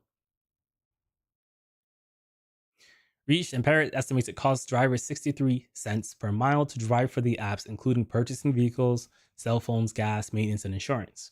Drivers can deduct 67 cents per mile on their federal taxes, but the per mile expense estimate is far more than the two companies argue it costs to purchase and maintain a vehicle. So Lyft did put out what we call a white paper. Lyft white paper driver, and it's from Lyft. So, you accept this as information or don't, but they have a really good chart here, and they tell you how they came to this conclusion. They show you all the data that shows the total marginal cost per mile of operation, including cleaning, maintenance, and depreciation and fuel costs. And they came up with 31 cents. So the figure Minnesota's putting out is like double that. And this is from Lyft. Who's right, who's wrong? I don't know. I mean, I do know it's not 60 plus cents. They even did the average costs per mile with different vehicle types. So you have the SUV, 37 cents per mile. You have the small sedan, that's 27 cents per mile. You have the mid-sized pickup trucks. Stop doing rideshare and pickup trucks. 40 cents per mile. It's like one of the worst cars you can use for rideshare. I understand that the car you have is the car you have, but you could probably trade in a pickup truck for two used cars, because pickup trucks have great value retention. Just get rid of them. But we'll go back over here. It says, while drivers don't receive benefits like unemployment insurance and overtime because they're classified as independent contractors, they are entitled to tax benefits like the federal mileage deduction not given to the workers. You guys know this already. The researchers' figure assumes that workers drive 35,000 miles a year. I drove 41 last year or something like that, and spend 10,000 per year to purchase their cars and $1,440 on their cell phones. This is probably based off of the average car payment, which is really high. You guys should pay off your cars and stop buying new cars and stop trading in your cars with debt on it for more debt in more cars. That's the worst thing you can do. Stop that part. Stop all of it. Start saving for your next car. This is a lot of money for a cell phone bill. The companies argue it's not a lot because cell phones are expensive, but you can get cheaper than this. Mint Mobile is like $35 a month. You can get cheaper than this. The companies argue that logic is flawed since drivers undoubtedly use their vehicles and phones for personal use and could acquire vehicles for far less. Yes, this part. They could acquire vehicles for far less. I bet if every driver out there if debt just didn't exist, the kind of car you got with debt wouldn't be the same car you would have bought with cash. Uber also pointed out to other analyses, including it commissioned finding lower rates would provide satisfactory wages. I'm not going to dig too deep into that, but I do. Oh, it's the rideshare guy. We'll check that out later. I'll check that out in my private time. I'm running out of time. Uber's final minimum wage proposal to the governor's task force was $40 an hour for transport time, which Lyft says it would have supported. Back to that argument that, these companies don't disagree with the increase. They just disagree with how much. That's much lower than the Twin Cities average of $53 an hour, which is what it currently is, I think, based off of the study. The Minnesota Uber and Lyft Drivers Association and the Service Employee International Union did not make a final proposal, deciding to wait for the report to release. Another driver group proposed $1.30 per mile and 40 cents per minute. This starts talking about New York. Very balanced. I think it was a very balanced take, a good recap of kind of what's been going on. Not a lot of opinions here, and he does give pushback to some of the other opinions that are shared here. Very balanced take. I'm looking forward to reading more from the Minnesota Reformer and from this guy Max. Very, very good. So here's what's kind of going on this week in Minneapolis. It says Lyft offers compromise to Minneapolis ahead of rideshare pay ordinance. Lyft has suggested its willingness to support pay rates recommended in a recent state study. So keep in mind, right? We saw where Uber and Lyft were okay with the $1.17. Now we're about to find out what their counter offer is. And I think this is dirty, but they're politicking. They're politicking. It says Minneapolis rideshare giant Lyft has sent a letter to the Minneapolis City Council suggesting a pay rate compromise for its drivers before the city's upcoming rideshare pay ordinance takes effect. Last month, the council voted to override a mayoral veto on an ordinance requiring rideshare companies to pay $1.40 per mile, 51 cents per minute. Both Lyft and Uber have announced plans to end services when the new ordinance takes effect on May 1st. However, some members of the council said they're willing to reconsider new pay requirements, which is what they're meeting about this week. In its letter, Lyft officials said the company is willing to support the Minnesota Department of Labor and Industry studies recommended 89 cents per mile and 48 cents per minute. GovWaltz ordered the study last year after vetoing a similar rideshare bill at the state level. Guys, this is a lesson in how you really should be a little more fair, right? They've been pushing this $1.40. They had a chance to get $1.17. That would have started last year. They would have been making money. They would have been making more money than the average Uber and Lyft driver in America, right? At minimum. And they decided not to do it. And now Lyft is saying, okay, now that the study is out, we're going to not do the $1.17 we said before, which if they did do, I would find that honorable, right? If I was Governor Tim, or mayor, if I was the mayor, I like the mayor a little more than the governor. If I was Mayor Fry, I would be like, okay, even though the state study's saying 89 cents, we previously promised you $1.17. That is what I would do as a person, right? I'm not going to go down on what I think is right. Well, at least I wouldn't. And not at this stage. If I understood that there's a lot riding on this is what I would. This would be the only fair compromise at this stage. I don't think it's going to happen. I think that none of this is going to stop. I think the train is moving, and I think the train is moving too fast. I think the conductor, they want to be at the destination. The council, I don't think the council is going to change their vote, right? I really don't, just based off of my interactions with them on Twitter. I follow all of them on Twitter, and I'm learning more about what they present, what they believe in, and I don't think the council is going to change their mind. I don't. Someone would have to pay them a lot of money for a sudden switch, and I don't think that's gonna happen. Some of these members are like self-proclaimed public socialists, which I'm not here to say if it's good or bad, but socialists who believes what they believe is not going to back down from the thing that they already won, right? There's no incentive for them to go backwards, and there will be a lot of hate from the driver communities that they're pushing for. There'll be a lot of hate from their voters, right? It's too late. The train is moving. We're just here watching what happens.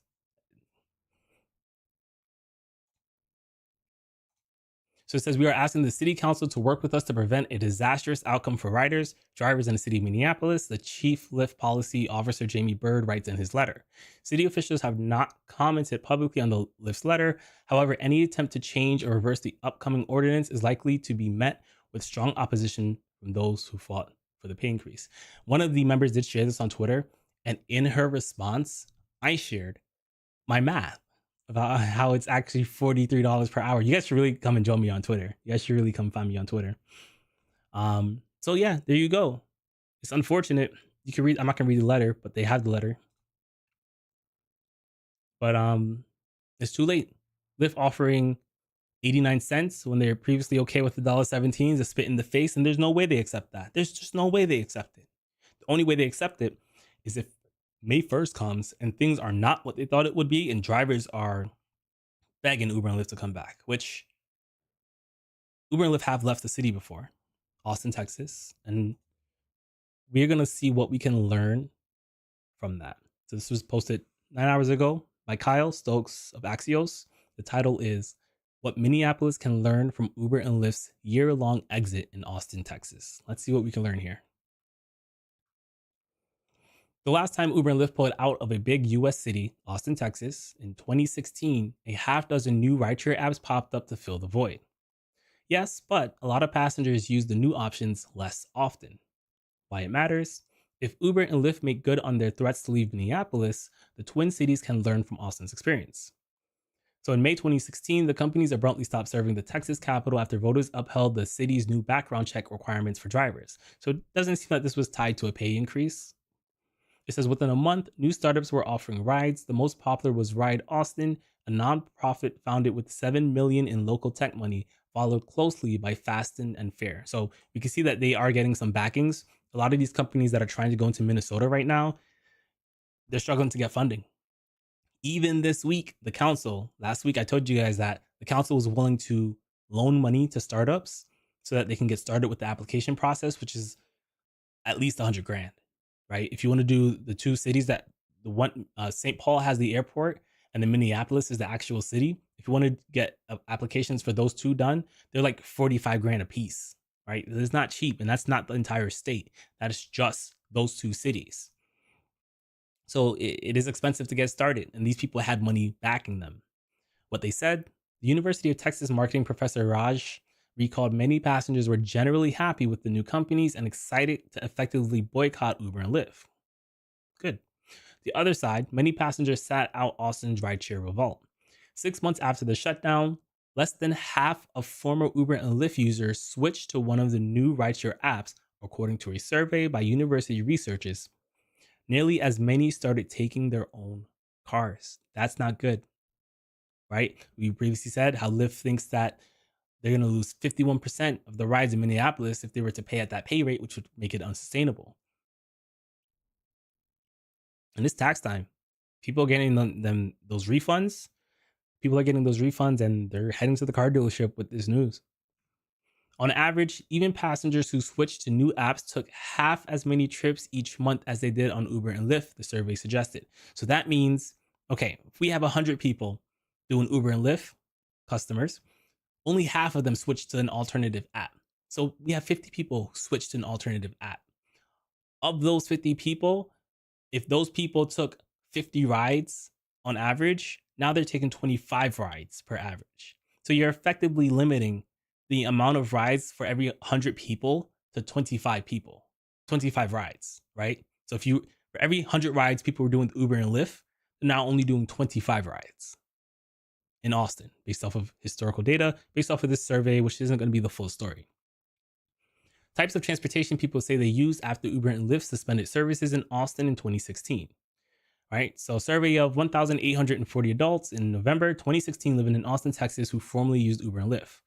41% of them used another rideshare company. Wow, so they weren't lying when they said less than half. They actually like overstated what less than half means. So 41%, that means out of 100 people, it's 41 people. We call it 42 people.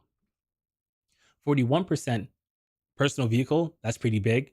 Rental car vehicle or zip car, 4%, transit, 2.9, bike, 1.8, taxi, 1.7, other, 6.6. And of course, these numbers are going to vary based off of the infrastructure that's present in the city. So it might not look like this for Minneapolis. It says in popular online forums, some Austin drivers are welcomed the new apps, reporting an increase in earnings and excitement at being free from Uber and Lyft duopoly. Other drivers noticed a drop in passenger demand. There still seems to be both.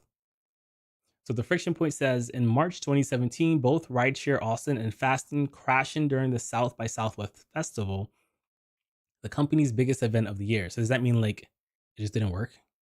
The new ride sharing companies never fully worked out the kinks in their technology, said Austin based ride sharing consultant Jeff Kirk. I've seen him around in some of these articles before.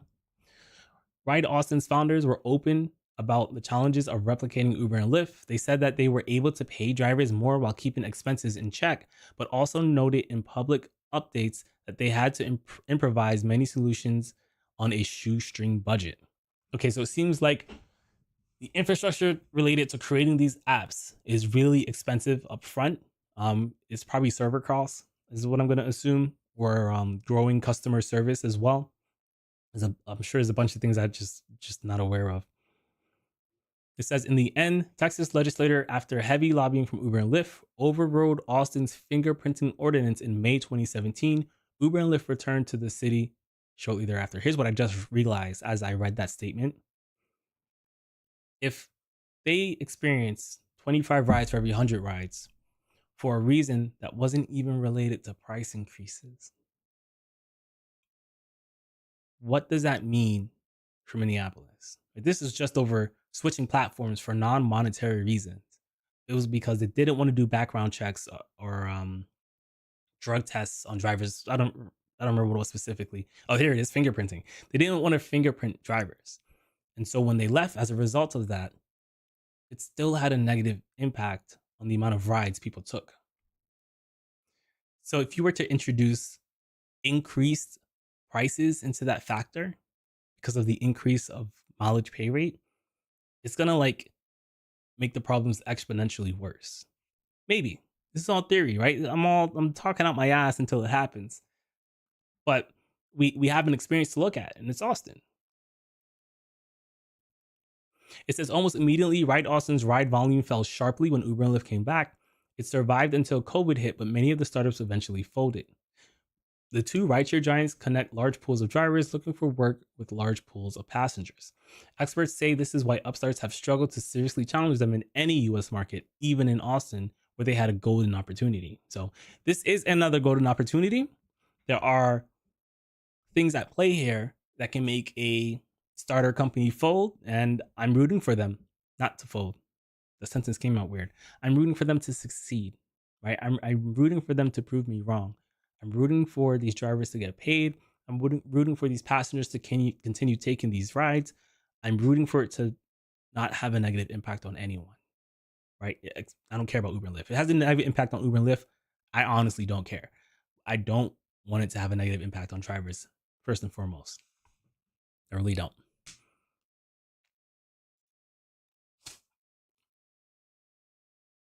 So here's another issue Uber and Lyft drivers who are renting are facing. Feel really, really bad for them. But this is another example of why you should stop renting. It says Uber and Lyft drivers using a Hertz rental program told to return cars leaving Gap before May 1st pull out. Now, I haven't read this. And I'm not sure if this is just Minneapolis or if this is countrywide, because I heard there's a lot of things changing in Hertz, but we're definitely going to verify.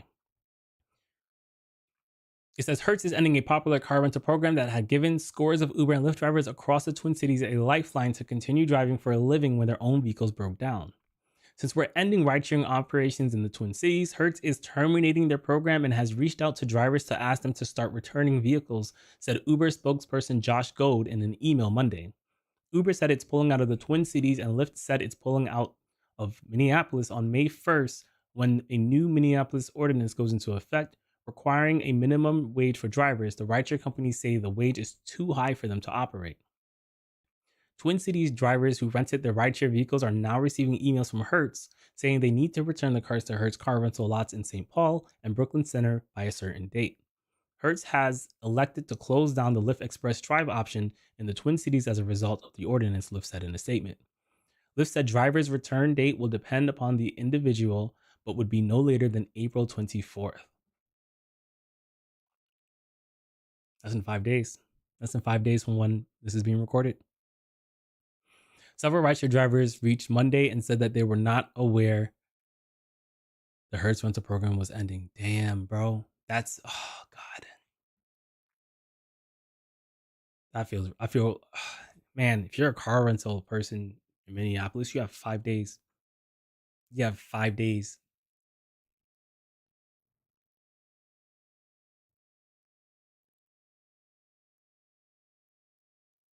If this is all you do, I'm working 24/7 right now, man. I'm driving that car into the ground as safely as possible, right? Get your sleep, drink your coffee, but this is all this is all I'm doing. This is all I'm doing. Grinding, grinding, applying for jobs. You can't wait. This is very shitty.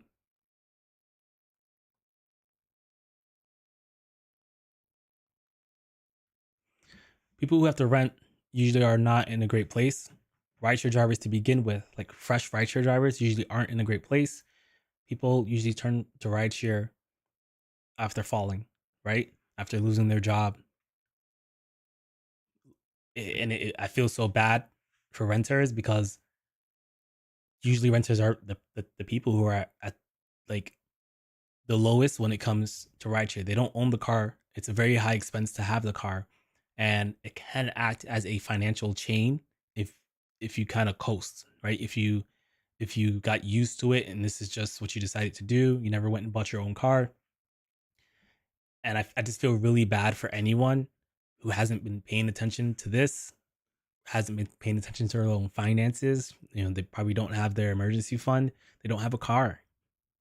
They got to do something quick, man. If you're watching this and I'm describing your life, you're in Minneapolis, you got to do something quick. If you're not in Minneapolis, Hertz could end the program whenever they want, and I'm still not convinced that they haven't. Let's look.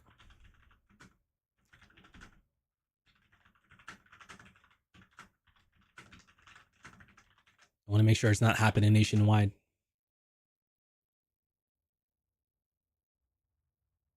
All right, so it's Twin Cities. So it's looking just like Minneapolis, thank God.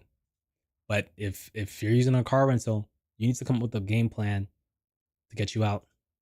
You need to do a budget.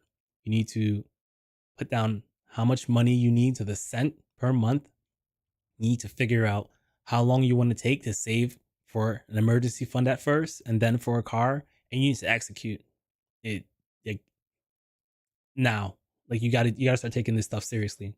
You're gonna end up like a rental car driver in Minneapolis. You gotta start taking this stuff real seriously, right? Even if this whole thing is successful, this transition into success could have been a lot smoother by the parties that are involved. They knew this was happening over a year ago. Uber and Lyft said that they were going to leave over 6 months ago.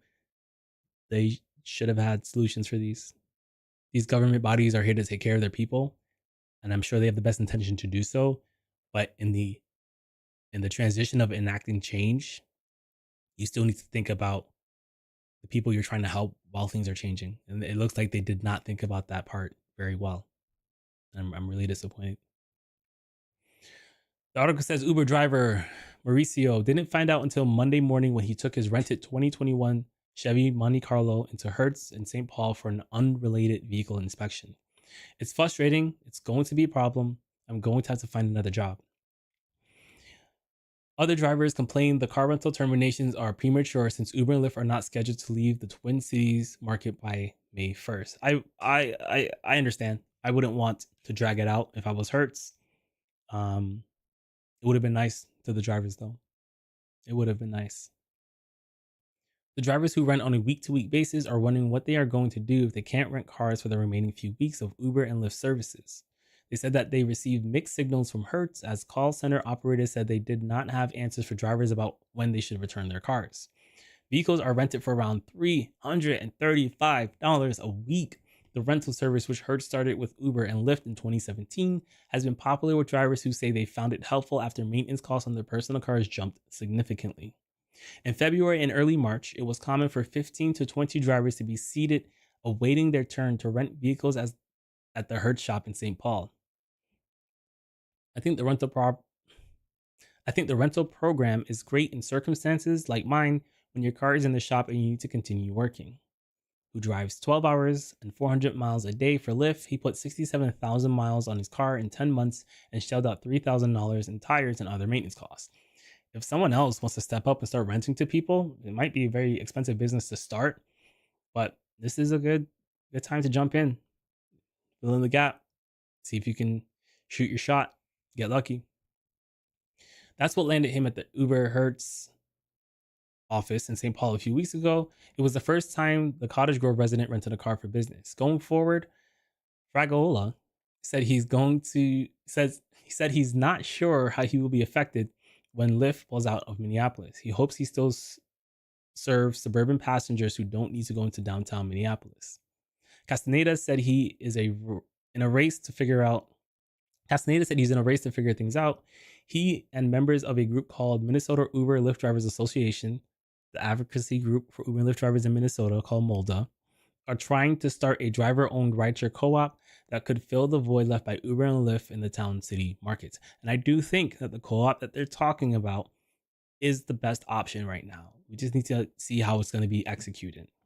The chances that the co-op could be up and running anytime soon is a long shot. They need to recruit at least 1,000 drivers to start, and I think they have. Castaneda said, as Friday, more than 200 drivers had signed on. I remember seeing a screenshot. Let's see if we can find it.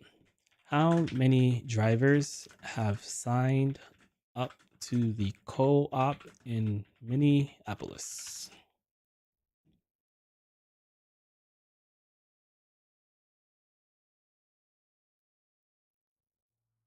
Yeah, it just says 200, March 29th. It's a couple weeks ago. Let me see if I can change the time frame of the search. We're gonna look for searches from the past week.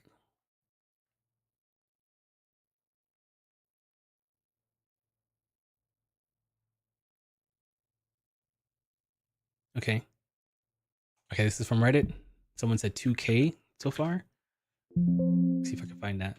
2,000.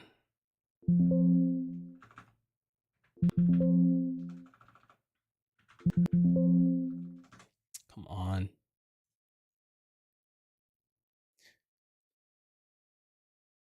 All right, so I can't find it on the actual page. It's probably buried in a link. It says, we'll see how well it works now if when they get enough riders to sign up. And then someone said they're at around 2K riders around need 10K drivers, I think is what he's trying to say. I don't really know what the ratio needs to be. That's something I need to look into for future information knowledge. Okay, it says it right here. I just have to keep reading. By Monday morning, more than 1,000 drivers had signed up for the co-op, said Molder president Eid Ali. He estimated that about 400,000 in licensing, server, and other costs would need to be raised to get the cooperative off the ground. That's a lot of money. That's a lot of money.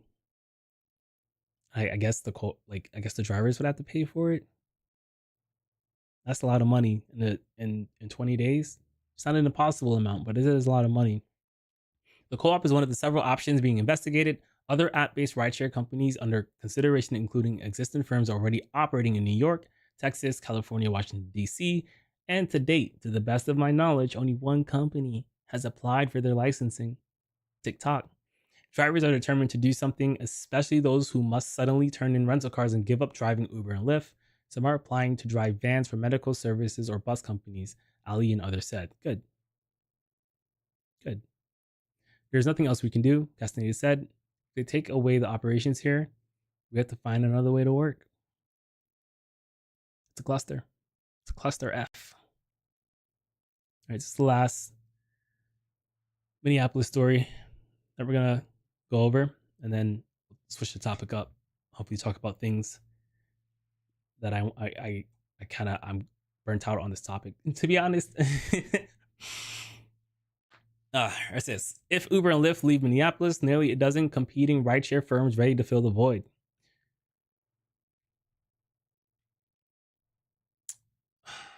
Do I want to read this? I don't think I want to read this. I'm sorry, guys. I'm over this topic for today. I'm moving on from this. There's other stuff I wanna go over. All right. Yes, this should rejuvenize me.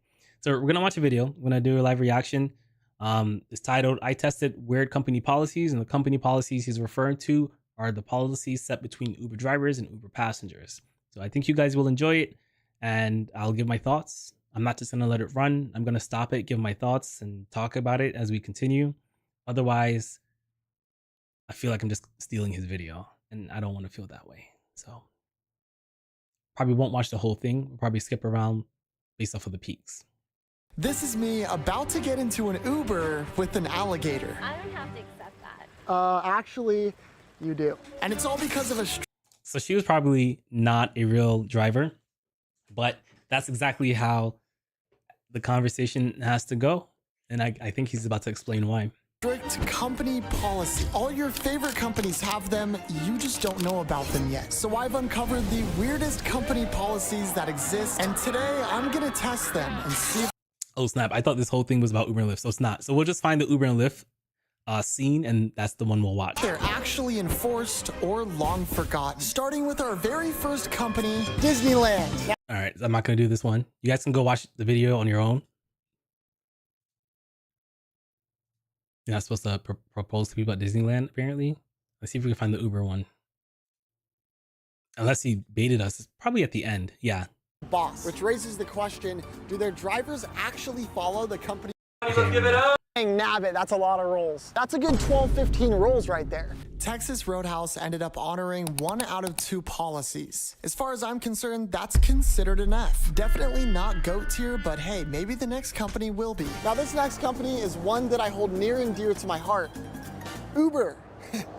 Thought I'd try to trick you guys with the McDonald's logo in the back there. Anyone can become an Uber, and the best part is you have no boss, which raises the question, do their drivers actually follow the company policy? In order to find out, I'll be testing drivers on the following policies. No flirting, drivers can't touch passengers if they fall asleep, and finally, the pet-friendly policy. But we'll get... Okay, I'm gonna give you some quick, my thoughts on this so far, see where he goes with it.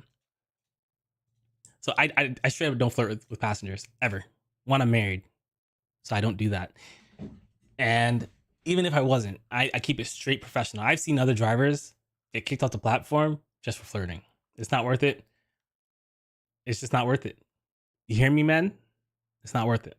It's just not worth it. You can misinterpret someone's friendliness for flirtatiousness, and you got to be careful with that. So the next one is can't touch sleeping passengers. I think that's fine. Yeah, that's good.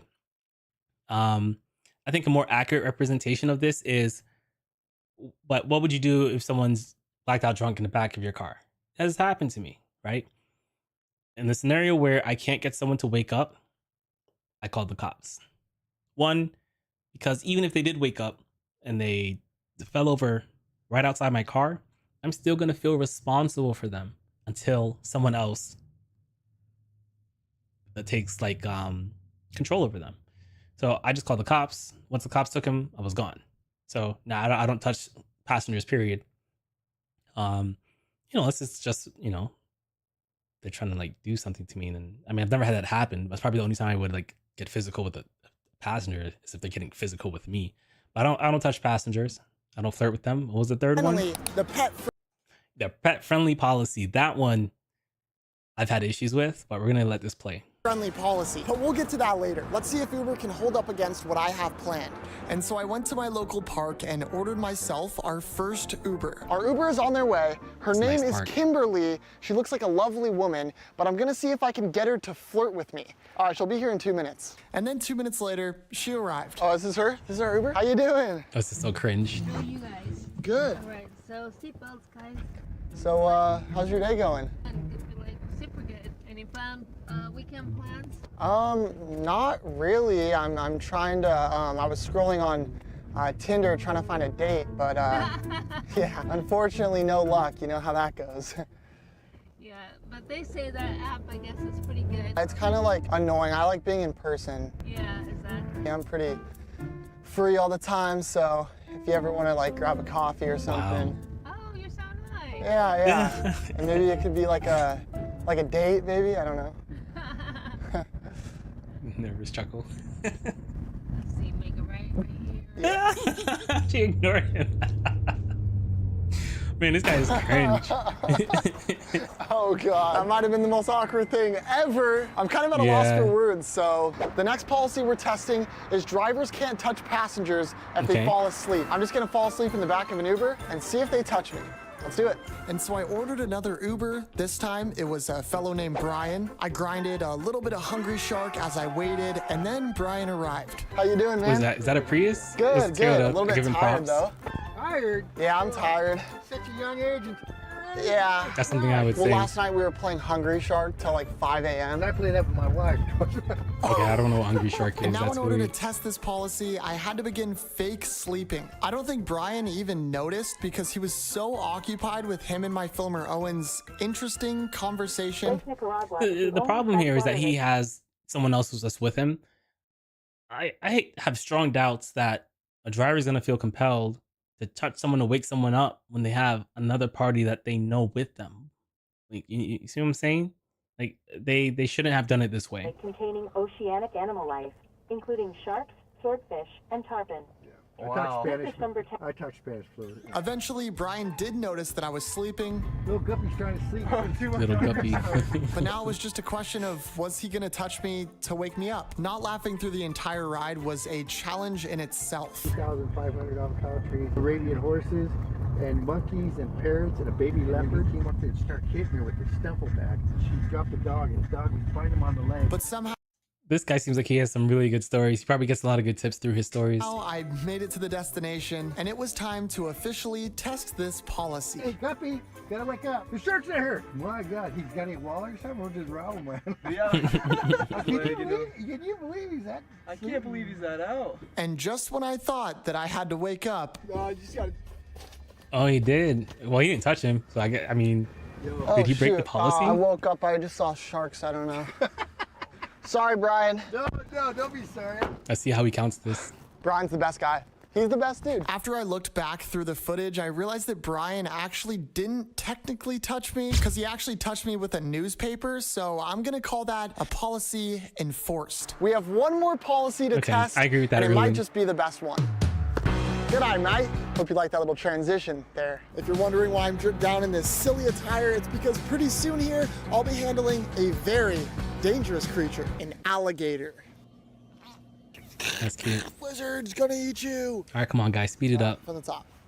You see, for just an extra $2, you can opt for a pet-friendly Uber ride, except they never specify which pets are and aren't allowed. So today, we're pushing this policy to its absolute limits. Another YouTuber by the name of Zach Alsop also did this, and his Uber ride accepted, except he lives in the UK, and I don't know if Americans are gonna be as It's nice of him to forgiving. give a shout I'm out to actually where he got the terrified to idea hold this from. alligator, but I'll literally do anything for you guys. You guys make all these videos possible, and I cannot thank you enough. The growth has been insane. This has literally been a dream of mine since before I can even remember. We have a crazy goal of hitting 1 million subscribers before the end of the year. If you would consider subscribing, it would mean the world to me. And I have an alligator catch. And within He's 5 minutes, close. I had a man named George knocking on my front he's door. not. And now it was time to meet our alligator. All you gotta worry about is you don't want the tail near your face. Okay, You it'll don't smack want me. your face to the side of his face. Okay. 'Cause if you feel right here, it's rock hard. So if he were to smack you with that, it doesn't feel good. Okay, good to know.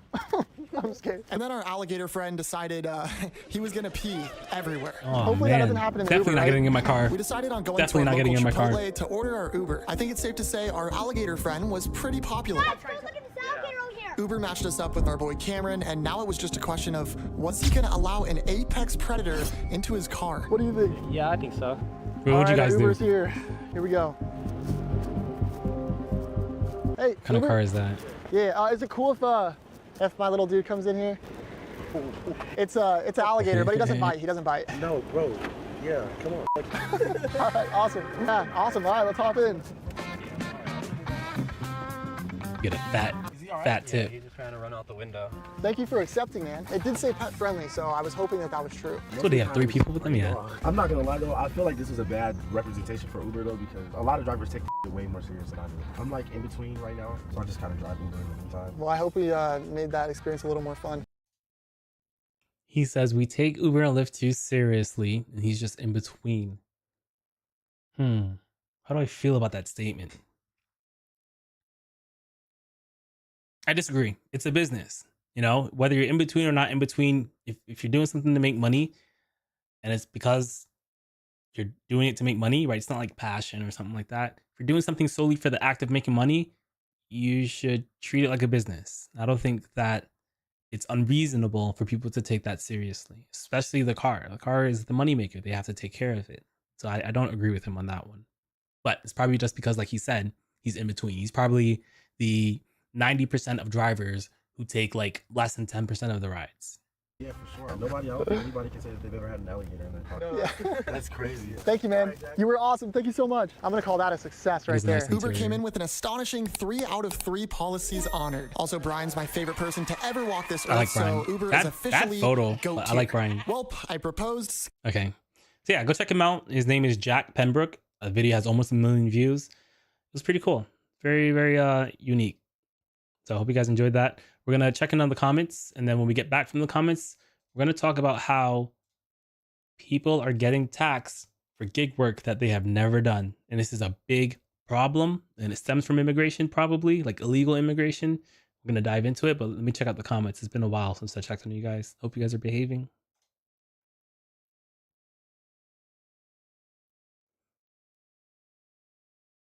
Roulette Will says that $1.17 per mile and 29 cents per minute.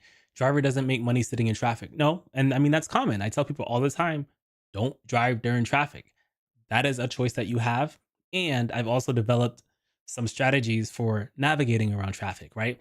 If traffic is moving west, you go west before traffic starts and then only take rides that take you east. There's ways around it. But drivers have always made more money on the mile than they have for the minute, generally speaking. Emmanuel says, even if they did agree to the rates, they would find a loophole with the take rate. Yeah, that's possible. Sure. We can assume that that's what will happen, and that's something that they have done in the past. Sure. Roulette says, what is so wrong driver wanting a fishing boat or a camper instead of driving 10 to 12 hours a 6 days week with no life? I don't think there's anything wrong with wanting it. I think there's something wrong with expecting it. See what I'm saying? It's like the market dictates the supply and demand. You know, if you do too much in one direction, you're gonna just end up as someone who now has to work 10 days a week. Damien said, oh my God, I hate when it does that. Oh my God, I hate when it does that. Hold on, I gotta find where I was.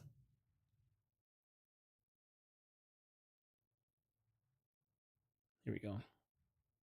Damien says, yeah, drivers in Minneapolis should have counted with 120 per mile. Eliminate all the complicated strategy incentives. Just tell drivers where the rides are. A lot more drivers will take every trip. Maybe. Commuter Branch Line says, good evening, y'all. Good evening. Welcome. Anthony says, appreciate you, Tristan. I appreciate you. Driven Dad says, just got a tip for $28, $31 for 4 miles. Pretty good. That's pretty dope. Roulette Wheel says, one of the drivers made a comment, we want to eat steak once a week and not once a month. I don't eat steak once a never. I'm on a budget right now because I have debt. We spend about $300 a month on groceries. We try to eat in as often as possible. We've learned to make a lot of food ourselves. My wife makes some great ice cream. I think she's wonderful for that. I make yogurt from scratch. That's diabetic friendly. We've made a lot of sacrifices, and I too would like to eat steak once a week someday. And I'm doing things in my life that can make that happen without relying on the government or Uber and Lyft to increase fares. I'm not saying that I don't want those things. I am saying that those things will happen faster when you try to make them happen yourself. So that's kind of where I want to encourage you guys to go. Don't wait for someone else to try to give you more money, even if that would be great. You are responsible for taking those steps. Roulette says, past 3 to 4 years, Uber has cut our pay 50-40%. They have cut our pay. I don't know if I agree with the percent amount. There are things that you can do to, you have to keep changing your strategy, how you approach the game in order to make money. You got to play it smarter. You got to work harder to make the same amount of money, essentially. I'm not saying is ideal. I am saying that that is what is happening, and that is how you should approach the game. Roulette says, Uber got rid of surges and promotions. Of course, the drivers are going to be complaining. What's everyone's biggest tip? Mine was $75. Mine was $100 from picking up someone from the strip club.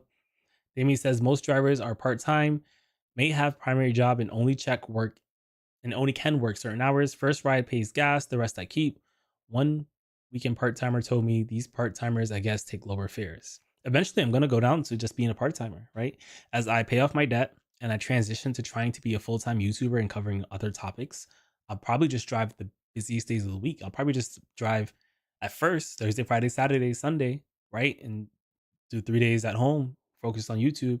And then as my bills are lowered and as my income from YouTube and other things that I do starts increasing, I'll probably drop down to 3 days a week, eventually 2 days a week, maybe 1 day a week.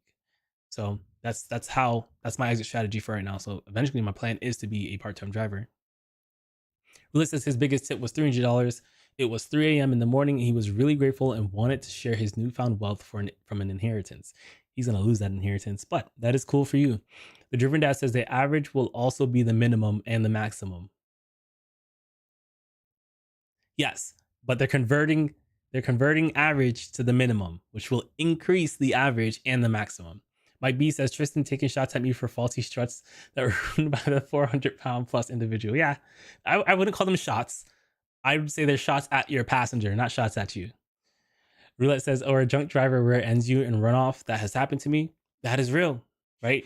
That is real. That's an unfortunate thing that can happen. Roulette says, or he just read that. Mike B says, you got hit by a drunk driver. I'm sorry. That truly sucks. $300 tip is nice. Roulette says, $2,500 deductible. I had to fix the bumper out of my own pocket. So yeah, that is the deductible. I keep $1,000 in my personal account for emergency fund and $1,000 in my personal account that's labeled as a Rideshare account. And so that's $2,000 that I have, and I have $500 somewhere. And at minimum, drivers should have $2,500 for their emergency fund at minimum. So if you don't have that, you need to have that, because Uber and Lyft won't pay out for insurances if you don't pay your deductible. Damien says higher car categories like Lux and Premier require more expensive cars. So taking car cost that is less, but not eligible for higher categories. So you're skewing your average quoting lowest car costs. I'm skewing my average quoting. You think that the average car is a car of a higher tier? You think that there are more high tier cars than there are low tier cars? I think that the high tier cars are the ones doing the skewing, and the low tier cars aren't. Mike B says, see, that's what scares me the most about doing rideshare, the unpredictability of an accident. But thankfully, my area, there's 10 people on the road when I drive 7, and rideshare and 3 cops. I drive at night, not for that reason. I drive at night because there are less cars, there's less micro. I get decision fatigue. If I make too many micro decisions, it fries my brain. And if I'm driving during traffic and times where I'm having to navigate through a lot of stuff, it over a long period of time, it overworks me. So that's why I like driving at night when there's just less cars on the road.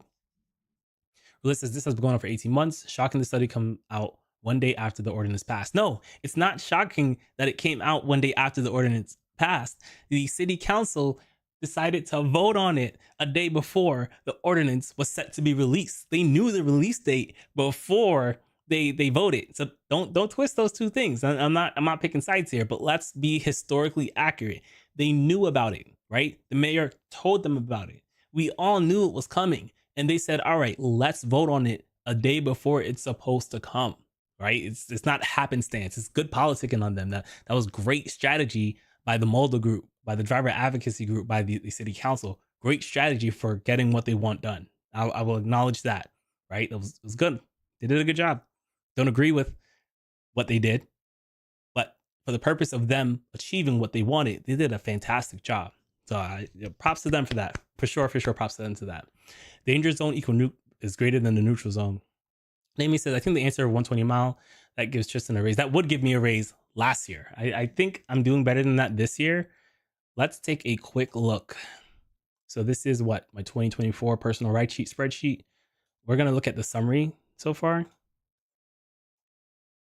So the summary says I'm making $1.49 per mile right now with just how I've changed my strategies. My market didn't get significantly better. I've just started doing things differently, and I've started being more intentional about the mileage that I drive. With new strategies. I started guessing where bonuses, not guessing. I've figured out a system that helps me predict where bonuses will appear, like specifically.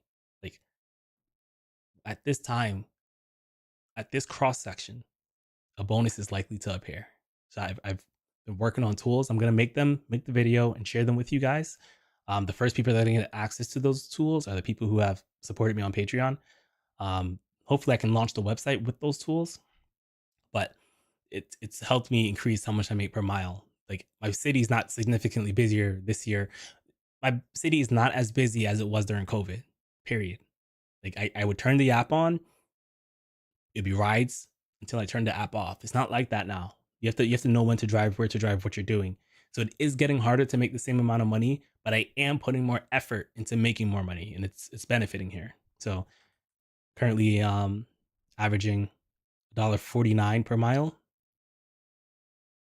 Here we go. So far this year. And it might go down once winter comes. Just because my market slows down considerably. But for now, and I'm not taking any more long rides. I used to. It used to be worth it, kinda, but I don't do long rides anymore. So it would technically be a pay cut, but we have to remember that 120 a mile is the minimum, right? So I probably would still make what I'm making. Maybe, hopefully, I probably would still make it. Just remember that 120, 140 is the minimum, not the average, right? I average whatever that number was. Last year, I averaged $1.07 per mile. This would increase the minimum, which would further increase the average. Like, we can't skip over that. Can't skip over that. Mike B says, if I could get $1 a minute and $20 a mile, I'd be rich. For sure. Ultimately, I want to create an income that isn't reliant on me doing something, like directly. Like me making YouTube videos pays me once the videos is posted, and the videos live forever, right? It's slower money. Shoot, I didn't make any money for like the first year and a half at all. And I'm probably making less than minimum wage now, but it takes time to build that system up, right? So I want to put myself in a position to where, as I start to build my family, the thing I do for work doesn't take me from my family. Like I think I just want to spend time with my family. And if I have a choice of working in the home or out the home, I'm going to want to work in the home. So that's what I'm building for. And Uber and Lyft is a great stepping stone to making that happen. Damien says, maybe and delaying on purpose. I think I heard said as much. They initially would not say when the 1-year study would be ready. Stalling could be a tactic. I don't think so. They commissioned it in the final quarter of 2023, and it came out. That was a big study, right? It's a big study. 18 million rides. In my opinion, the government moves slow. So the fact that they were able to get this out so quickly, it could be true. So I'm not discrediting what you're saying. I think based off of my expectations of government, I think that they did a pretty fast job. I think they did a fast job. Roulette says it would definitely increase sales of used cars. Agreed. Hopefully people are buying used cars and not Teslas. Roulette says 22 million DK salary and 500 to 100 million stock options bonus he will be receiving this year. I don't pay attention to that stuff. I don't compare what people at the top make. I really don't care. They make a lot of sacrifices in life that I probably can't even comprehend. And even if you were to split the amount of money they make with all the drivers, it probably wouldn't amount to more than a couple drivers, a couple like $100. Like maybe I'll do the math one day to show how like pointless comparing how much these people make is. I don't think they'll ever use the pay rate of the CEO to determine the pay rate of people under him.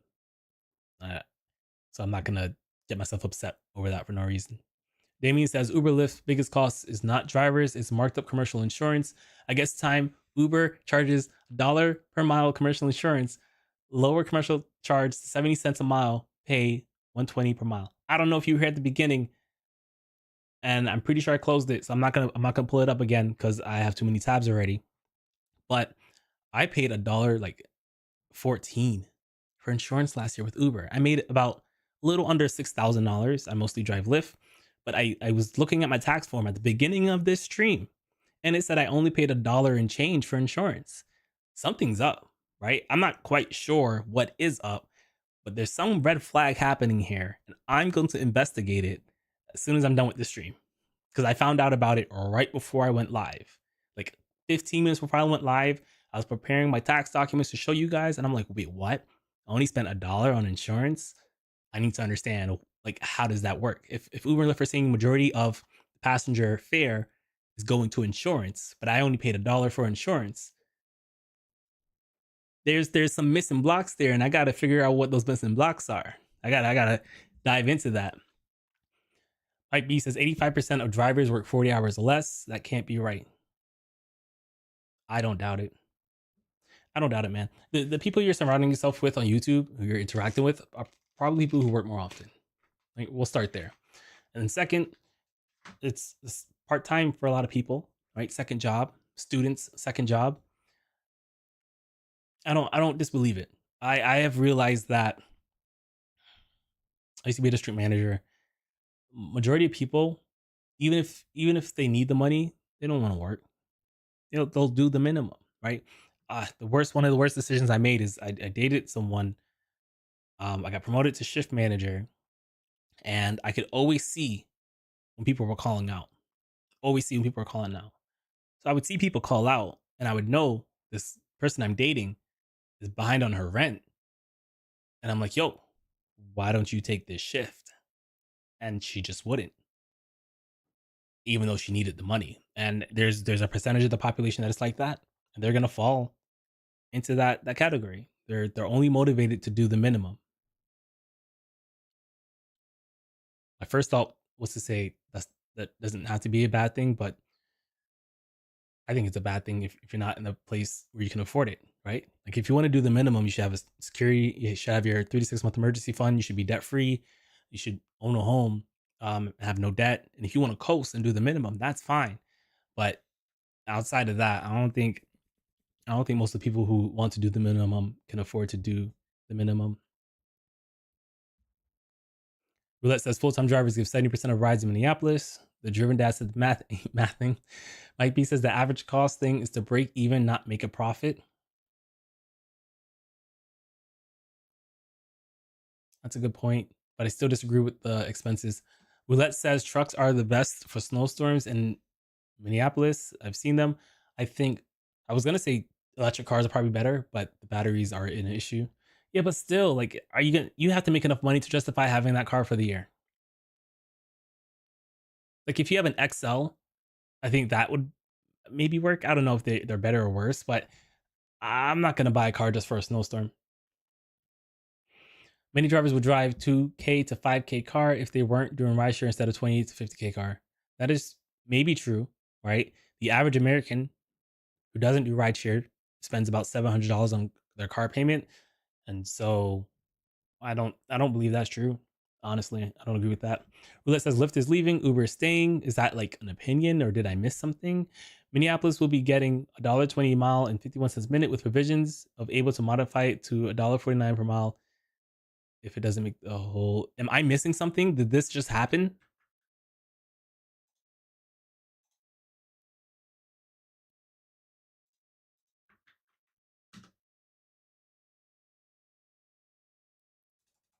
Like, is that what you hope to happen, or like, am I missing something?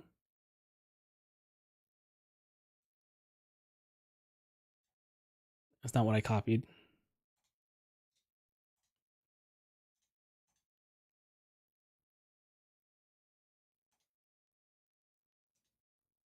Too many tabs, guys.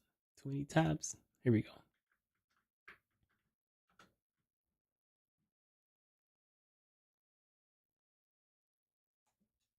Just trying to find some context clues to modify it to.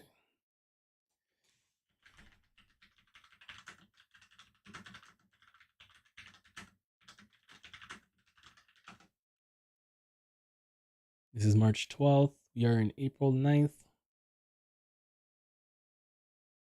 Yeah, I'm going to assume you're hoping that's what happens, or you have some secret insider information that you're sharing with us live on stream. So you clarify that for me, please. Roulette says 2016 was an infancy of rideshare. It isn't an apple to apple comparison, sure, but it is like a comparison. It is worth talking about. It's the only thing we really have. This isn't something that happens every single day. My B says, I want to know the other is, did they take a UFO? Driven Dad says it's April 9th, not 19th. Did I say the 19th? Did I mess something up? I said in 5 days. I don't know. You got 60 hours left on the clock, 60 minutes left on the clock. Thanks for the update. Every city has a corner block. Get out there and get those tricks. That's funny. I saw Torsten's name. Hold on. I gotta read this. Torsten said Austin did great without Uber. Tristan, not so much. Wonder which it is. I'm not saying they did great without Uber and Lyft. I didn't say that. I read an article in which someone took a deeper dive and shared what he found. He did say that he found some drivers said it did well. Some drivers said that it didn't. Torsten, he's biased.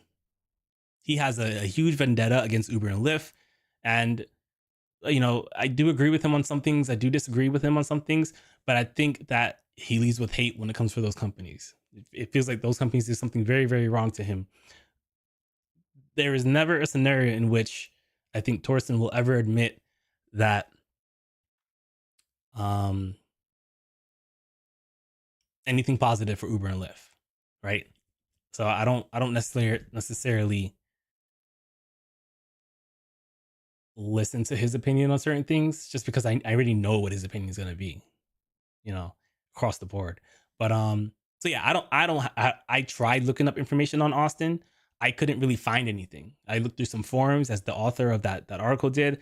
I couldn't really find anything that said this or that. I looked up studies and I couldn't really find anything. Only thing I could find was eventually Uber and Lyft came back to town and they squeezed the competition. They were intentionally unprofitable using investor money in order to squeeze the competition out of Austin. So that's what I found. That's pretty dirty. It's not illegal, but it's very, very, very dirty. It's not something I look up to, but I can't find a definite answer of how drivers fared during that time period. So I'm not saying that I said, I don't know which way to support when it comes to Austin. But I think what's happening in Minneapolis is going to have a bigger ripple effect than what happened in Austin because it's over money. It might have been about money indirectly. Uber and Lyft having to pay for these fingerprinting and whatever. Sure. But we're talking about upfront money. So it's a little different and we'll see. It's not apples to apples comparison and we'll see. Mike B says getting tricks or doing tricks on the corner isn't illegal, sir, unless in certain parts of the world. Driven Dad says if you want to lose your way of making a living, let a union get involved. Driven Dad says I only flirted with my wife as an Uber passenger when I was showing her how to do Uber. That's funny. It's cute. Mike says I have a blowhorn in my car just for sleeping passengers. That's a good aggressive solution. I like it. I like it as the last thing that you try to do. I'm down. The Driven Dad says incentivized to do this, bro. $300 would be nice. I spend that on groceries per week. Yeah, you're feeding like an army, bro. like an army. You might as well just start growing your own food and getting a cow and cattle. Namie says, yeah, I called 911. Next time I will call cops. Let them use high lumen flashlight and shine in their eyes. That's not a bad idea. You can also call the non-emergency line. I call the emergency line because I want them going quick. Kevin says, are you just get rideshare insurance and not have to deal with Uber and Lyft insurance? I would love that as an option. I support this option, but that's not an option. I could have commercial insurance and they would still charge me for insurance, but I only paid $1, apparently. Medina says, what's your minimum per minute? I'm not going to spend too long answering that question. I don't believe in minimums per minute. I'm flexible. I have different strategies for accomplishing different things. Sometimes I'm doing a ride challenge. I want to take a bunch of short rides. In that case, the minimum that I would accept in that scenario is different from the minimum I would accept doing something that's not related to ride challenges. So it's a little more complicated than that. I can't really, maybe I should think about it. Hey, when this scenario is happening, this is what I'm aiming for. I'll have to make like a full video for that, but I can't give that to you right now without doing a lot of thinking and waiting. because I'm not sure if I'd have to think about every different type of scenario and strategy that I use. But what I will do is, as I'm out there driving, I'm going to drive after this, maybe. And then I'll start taking notes. I'll start paying attention to, all right, when this is my strategy, this is what I'm looking for. I think that would be a better video. Melvin says, don't get into crazy car payments. Just do rideshare, work with the vehicle you have. I agree. All right, so I'm kind of skipping around. No, I said they had 5 days until the, oh, you're right. Yeah. Okay, Driven Dad said, all right, so it's not 5 days till April 24th. It's 15 days to April 24th. So they have 15 days at maximum. Some people have to bring it in earlier. Melvin says, I did great without Uber in Austin. My wages came down when they got back. Super unfortunate. Melvin says, what's going on, Driven Dad? Try to get Lisa to do homesteading channel. I can get my wife to do it. She definitely likes to grow things, even without me saying anything. She has like things in the background. When we move, probably not Vegas. I don't think growing in Vegas is a good idea, but it's something I do want to look into. Roulette says, Uber, this is the last one I'm going to read, and then we're going to go and check out what these delivery services are doing. Uber followed Amazon model, treat the drivers and riders really well until most of the competition is pushed out. After that, treat everyone like trash except the shareholders and the executives. Sounds about right. All right, let's go back and talk about food delivery for a little bit. Some important, crazy stuff. People are getting taxed for gig work they never done. They didn't do this stuff.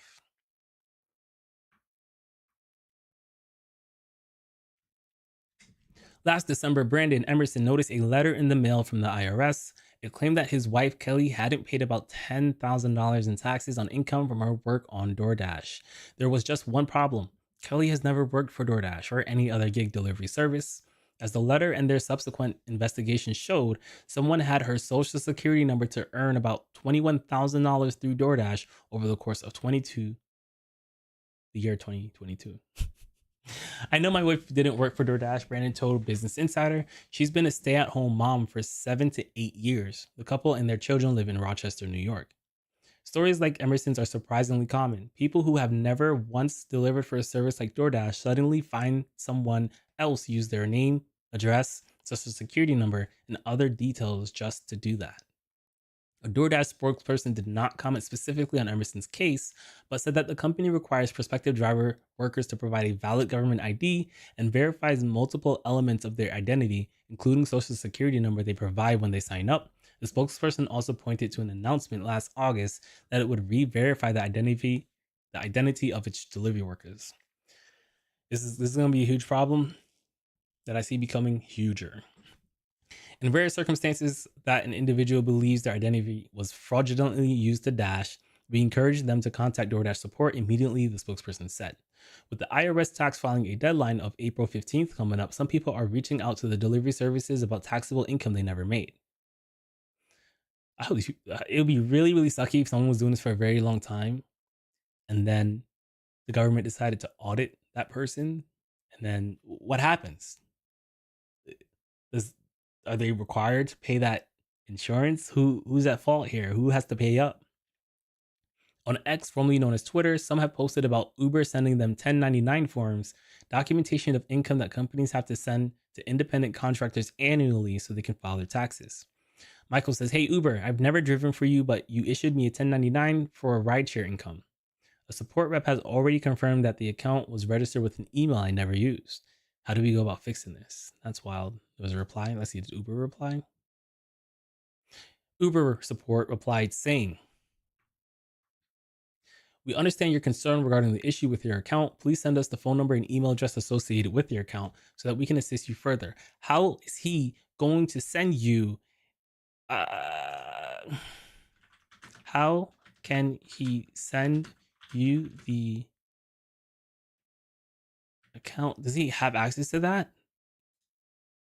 Let me see. I think he has access to that. A support rep already confirmed the account was registered with an email I've never used. So it's still not clear if he has seen the email, but it looks like he was able to locate it. So maybe, who knows? Someone else says, Uber support. Okay, I'm really upset. I just got another 1099 from you guys. I have a full-time job. I do not drive for Uber, nor have I ever, certainly not to the tune of $25,000. Fix this now. I'm calling the IRS tomorrow. He seems to have scratched out his sensitive information. Okay. Wow, this person made 25 grand on this account. He made 4,000 in March, 4,000 in May, 4,000 in July. And then it got slow. And he's like, nah, I'm not doing this anymore.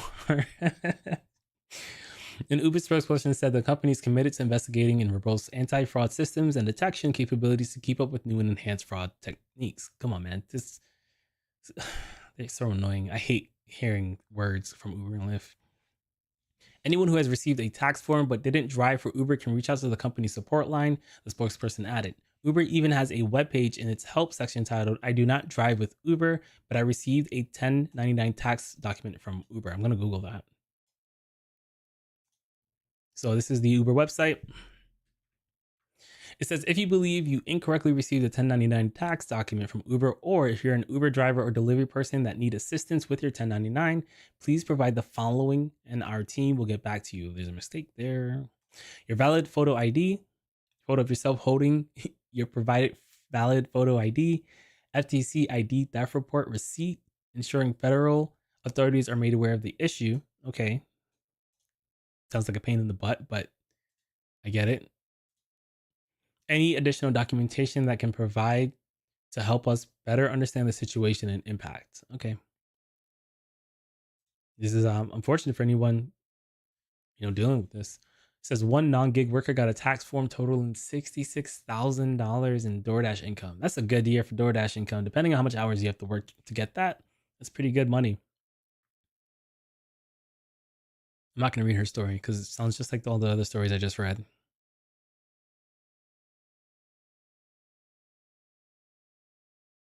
Okay, it does say gig delivery companies have been hit by hackers, which is pointing to one of the potential sources. The people Business Insider spoke with said they don't know exactly how someone got hold of their personal details. As Business Insider has previously reported, figuring out how someone's identity was stolen tends to be complicated. It's probably stolen not through the gig apps. Unless, I don't think so. Because if these people have never done gig apps before, it doesn't make sense that someone could get their information from gig apps. Unless they got it from like the customer part of the gig apps. That's the only way I can see it happening. It says, in the last few years, multiple gig delivery services have acknowledged hacks, I wasn't aware of this, that have stolen the personal information of both delivery workers and customers. I didn't know that was a thing. One of the 2022 as recent as like 2 years ago, one 2022 incident gave hackers access to names, delivery addresses, and in some cases, partial payment information for DoorDash customers. Yikes. That's so bad. In February, Walmart said the hackers got access to about 200 driver accounts for a Spark delivery service. The hack gave the attackers access to social security numbers and other personal information about the drivers. I'm concerned. I'm actually pretty concerned. How did I miss this? Gardner, who had previously used DoorDash as a customer, says she ultimately ignored the 1099 she received. The IRS told her that none of the income would be associated with her since none of the forms used her social security number. That's still not comforting, because what if they did? She she said she now pays about $200 a year for an identity theft prevention and credit monitoring service to make sure no one else uses her information. I am feeling compelled to get one of these. She's also sworn off food delivery apps. It made me say that I'm putting my foot down. I'm never ordering from DoorDash again. I don't order food delivery unless it's like Pizza Hut, directly through Pizza Hut. I don't really do food delivery apps. It's too expensive. Go get in your car and go get food, guys, if you're able-bodied. The Emersons took longer. Okay, wait. It made me say that I'm putting my foot down. I'm never ordering DoorDash again. The Emersons took longer, 3 months to resolve their case. They filed a fraud report with the IRS saying that Kelly had never worked for DoorDash and that they weren't liable for paying taxes. All right, so yeah, it's pretty much over. Pretty scary thing, man. I didn't even realize this article would turn into how it turned. So I erroneously assumed it was going to be immigrant related, but that could be their market, right? People could be hacking, stealing other people's identities, and then selling these accounts to immigrants, illegal immigrants who can't qualify for themselves. That has been a thing that has been happening. So, wow. The next food delivery story is not this one. Was that the last one? No. Here's one that says, why your delivery order comes with a heaping side of fees. We all know the feeling. Actually, I don't think I'm not gonna go through this one. Spoiler alert. The fees are high because Seattle increased minimum wage for drivers and they're reconsidering the whole thing. But there hasn't been any development recently. And I'm gonna move forward. Okay, this is a good one. This is how DoorDash and Uber use customers as pawns to punish workers. I don't know if it's a good one, but it's another perspective. I haven't read through this, so I don't know what to expect. It says why Seattle City Council should reject calls to repeal or weaken pay up policies protecting app-based workers. So the ordinance is called the Pay Up Ordinance, and it hasn't been well received by customers, by restaurants, and not by drivers. They increased the wages. Drivers are making more per active hour, but as a result, drivers don't have a lot of active hours because the restaurants, the customers, stopped ordering, and restaurants lost 30% of their business. Some people say that it's because DoorDash and Uber Eats put a retaliatory fee on the cost of their service, and that could be the case, but I don't think it's unreasonable that in the face of being forced to increase wages, that money has to come from somewhere. I don't think that's unreasonable. These companies aren't holistic companies, so there could be a degree of it that's greed related. So there's just it's hard to determine if the only reason they increased it was to be petty and not because of actual financial things that have to happen. So let's see what this article is saying. A mere 2 months after a series of new protections for certain app-based workers in Seattle took effect, corporations like DoorDash and Uber Eats that had opposed them are trying to destroy them another way by charging new service fees in order to tank customer demand and available work. I don't think so. Even in the face of having to pay more, I don't think DoorDash would want to intentionally tank consumer demand and available work. Even Uber and Lyft don't want to do that, which is why they have decided it was better to leave the market than to stay. I don't think this is something they intentionally want to happen, right? Money comes from places. Money is real, right? It's not like there are limited amounts for companies and for consumers, and where we choose to put our money is based off of the value of the thing that we see. And so it's not unreasonable that in the face of increasing wages, right? We've seen minimum wage increase a lot over our life. And when that happens, prices do increase, right? The market shifts. I don't think what's happening is unreasonable. What are they supposed to increase price and then pay drivers more and then make less money? Like, the DoorDash already isn't making money. So there's just weirdness here. It's weird to be able to say that Uber Eats is trying to destroy the market by charging new service fees in order to tank customer demand and available work, just to make a point. I don't think so. I think the point is for these companies to make money, right? And if that's what they have to do to make money, that's what they're going to do. It might be like, in the morality sense of it all, it might be wrong, but like, you can't expect, like, the problem I'm having with people who are changing the laws is that they expect that there is no negative blowback to the laws that they create, and it is their job to understand that blowback before creating these laws. That is the summary of how I feel right now. So it says, in doing so, these companies manipulate more than just the market. They orchestrate a political backlash in which they seek consumers and workers to join them in denouncing the law as a culprit and clamoring for its repeal. It's a tactic from a well-worn playbook.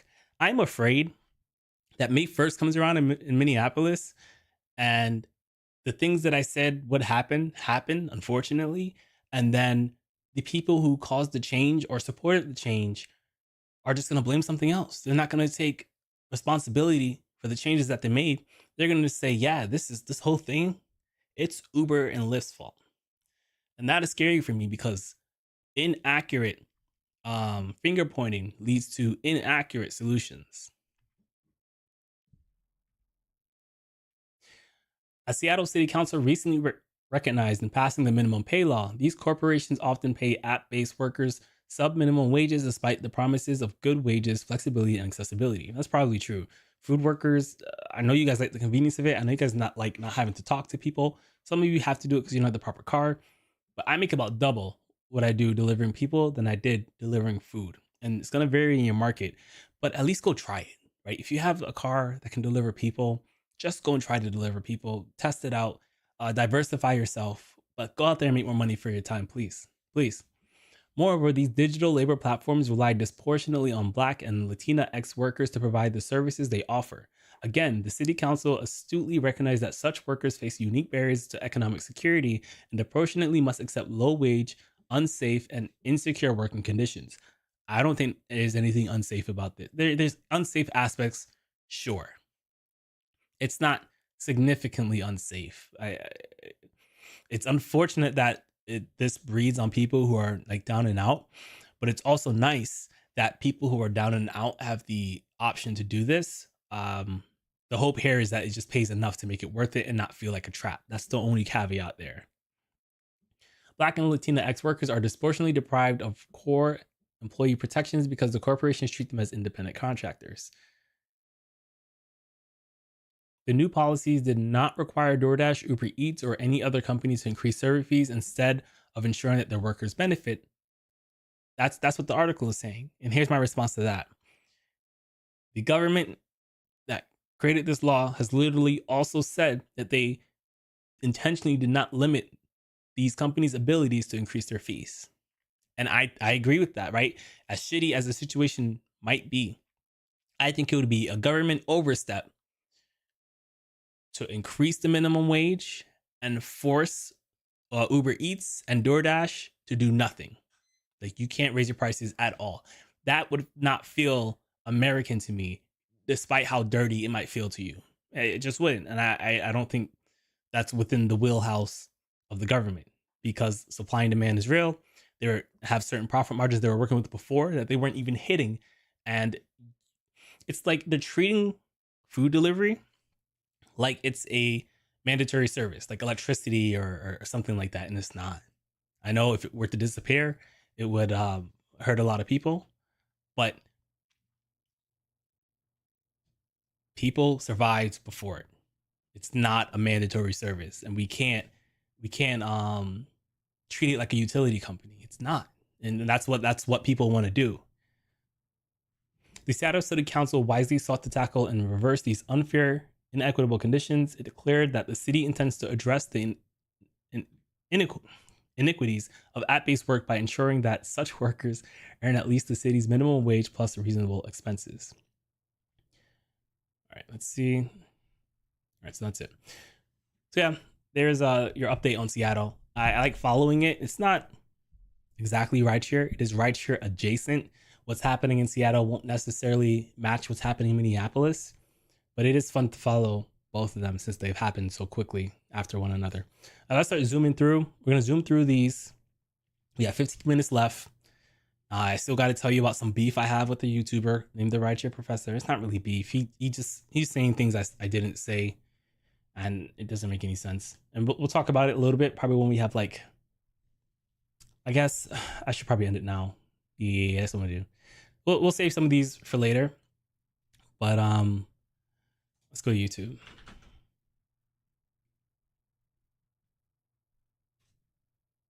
So when you guys are here, you guys should watch a video I'm about to show you, and then you guys should go check out Show Me the Money. They're always a nice listen to. Okay, so it already went live. It's right here, and it's where the Rideshare Professor called me out in one of his videos. He's claiming that I think that all cash rides are illegal because I made a video titled, "Should Uber and Lyft drivers take illegal cash rides?" I think that there's simply a misunderstanding happening, and I kind of break that down in this video. So as I end this live stream, you guys go check that out. In fact, when I end this live stream, it should be sending you guys over there. And so that's what I'm going to do. Usually I read the comments, but I want to give you guys time to watch the video as well as show up in time for Show Me the Money Club. So it was fun hanging out with you guys. Hope you guys make a lot of money this week. I didn't make any money last week, and I'm hoping to turn that around this week. So I'll see you guys later.